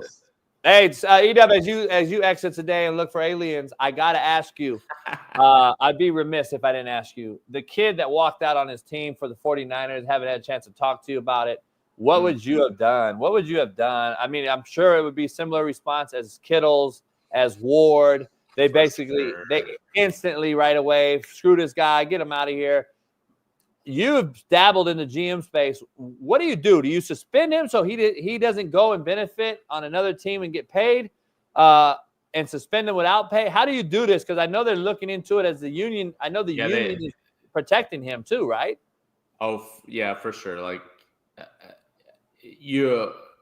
like most of the guys that last week showed, just taken back that someone would actually do something like this. No matter, guys you're not happy at a lot of the season. You know, you get benched, you get a young guy in there that's going to try to take your job. Like, that's a year-to-year basis. Every year your job is on the line. So knowing that you played but understood the situation and the season on the line, and you turn your back and just walk out and you say, nah, I'm straight. Like, when Keyshawn or somebody said, like, you'll never wear a jersey again, he's not ever going to play again. Like,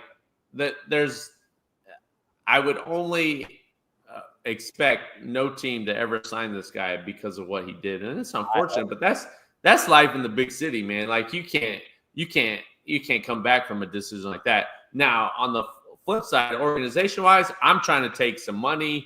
I'm trying to get anything I can. I'm not going to let this guy off easy. Not for doing something like that. Nope.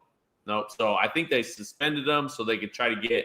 I think they can try to get up to $800,000 back from the signing bonus plus the 3 games that they're not going to have to pay for. And it'll be interesting to see if the NFLPA fights it. I'm sure they will because they have to. But there's no way they're going to win. This conduct detrimental to the team. you quit, you're a traitor. Never again would you be able to step on the same field as me. And that's a sentiment from most guys, real ones that try to respect the game and try to do it the right way. The Kittles of the world, even Ward, like that. You could tell it means a lot to them, and it means the culture and the team means a lot. I would say that means more to them than wins and losses, just cherishing the team. And when something like this happens, you can't ever trust that guy, ever. Yeah, I agree. I couldn't do it. He's a JUCO guy, and I knew the JUCO coach he was at Hutch JUCO in Kansas, and it was they allowed you and him were pretty close, though, right? Hey, undefeated too. There we go. Hey, E-Dub, There we go. always a pleasure. Always a pleasure. I hope you find the green-eyed bandits. They'll be there. Not named Eric Sermon, and see if the aliens are for real. Hopefully, Eric Weddle can break the news globally that they're for real. Yeah, right here on the Realest Show on Planet Earth. On the Realest Show, Planet Hey, Earth. Dub, appreciate you. Enjoy the man. week. We'll talk to you again. Hey, you guys got to watch Ravens game Saturday night. I'm going out there.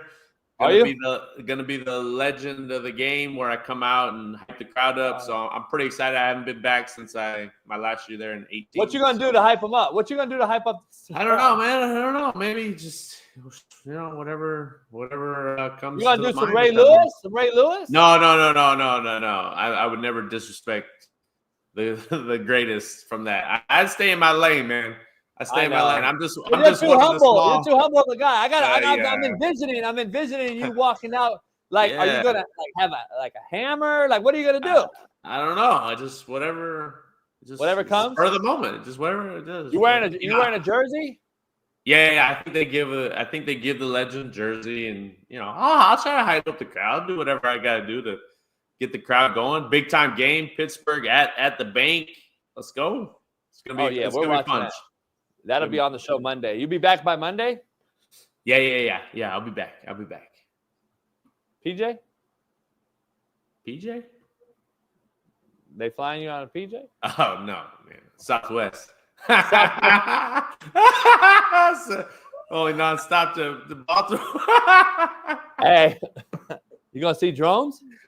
Hey, if I do, I'm sure I'm gonna videotape it when I'm on the plane. Hopefully not. I want to get there safely. So I got Pittsburgh in that game, by the way. I'm calling it right now. Right. Yeah, stop.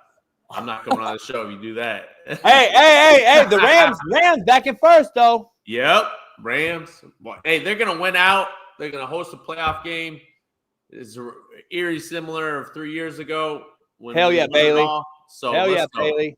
Rams, Bailey. Clip As it. I predicted, Bailey. Nobody Seattle wants to see guy. it. No one wants to see the Rams. No one wants to see you don't want to see Rams. Philly, you don't want to see the Rams. Nope. You don't want to see You don't want to see the Rams, brothers. Telling you right now. You don't what want to was see up? the Rams. Did we talk about the sideline with Sirianni and Carter? No, we can. D-line Real quick. coach. We can, What Bailey. was that real all quick. about? I don't know, man. We talked about it, but I don't know. I find it just dynamic is weird there, man. I just think that's what gets you beat. Has there ever been more drama and turmoil of a 12-2 team than the Eagles? Like, I don't get it. Like, who's this coach? He's the D-line coach. You're gonna step in the head coach. Yeah, I don't get it. And not let him rip Carter's for what he did? Like, I don't. Clint Hurt. His name's Clint Hurt, I believe. Yeah, like, hold on, coach. Get out of my way. Carter, get over here. I don't know what you were thinking, but that is irresponsible, stupid, selfish, and he don't even care. Look at that. Like, this is what I'm talking about, coach. He don't care. The head coach is trying to talk, and he's laughing. Oh, my gosh. Like, I would lose my mind if one of my kids did this. My mind. I would just, seriously, like, a kid does this, I'm walking out. I'm done coaching. Like, no, I'm done. I'm not. Why? You're fired. I mean, I'm just telling you, I'm firing you. It's crazy. You are fired. I'm firing you on the spot. You're fired. And then Jalen Carter, get your ass over here. Like, that's I do not get it. Seriously, I don't know. It's shocking to me. I would like an answer to that. If this team wins at all, I will be very shocked. I just think that there's too much. The limitations of Hurts throwing the ball is what's going to get him beat. That's what I said to start the show. I believe the same thing. Because you saw Pittsburgh stop Saquon yesterday. How many of those games are Jalen Hurts going to have like he had yesterday? And in the playoffs, that's what I agree with you. I think same reason Pittsburgh can't win it because they don't have great QB play. I mean, yeah, they have a good team. Defense played well enough to me. 27 points you should be able to be in the game. You got to have great QBs in the playoffs. It's the reality. So if you don't have a great QB that can throw the ball on time or make something happen, the Josh Allens and the Lamars, which can they win a Super Bowl? Maybe. We'll see. But the other guys have, and they've shown it. So, hey, who do you take right now? We're going to do a new segment this week. Who do you take right now? You take Jared Goff or Josh Allen to build a team? Josh Allen, because of his dynamic dual threat. Yeah, like Goff is. I mean, he threw almost 500 yards and 5 touchdowns. I mean, but you have to have pieces around him, right, in the system. I think you could put Josh in anyone. Yeah, in any under center, gun, QB run game. Like it's Jared Goff has to be in a catered outside zone play action. Yeah. He's Peyton Manning. He could drop back, but that's not you. We've seen when he just straight drop back with no running game, he struggles. That's most quarterbacks, though. That's not. I tell you, it was good to watch yesterday. Both quarterbacks sit in the pocket, throw the ball on time. Josh Allen's throwing to the tight end, throwing dimes on the corner route. Man, I love to see a guy that's so and then St. Brown, 14 catches, almost 200 yards. I mean, he's spreading the ball around. That throw Goff made when they were down 2 scores. That when he tipped it, 20-yard deep in cut for a 60, 70-yard touchdown. When backer tipped it, insane. And that's the eye discipline to catch that's the banana ball. That's the banana ball throw, man. I used to have him throw the goalpost, so I have my cue. Throw right, skin the goalpost with the football, skin it, because that's that hole dropper that you have to do against two. Got to get over their hands. Get it over the backer and then down before the safety, though. So, that is a throw that you have to make. You have to teach. I agree. Corner route, the rhythm corner route to Kincaid against 2-man. That Allen throw, I thought that was one of his best throws because the touch, you're talking about that banana, that layered throw on time. And he beat their best corner. That just shows you the talent Kincaid has. He routed up Arnold, who's their best corner. Kincaid's legit. Yeah.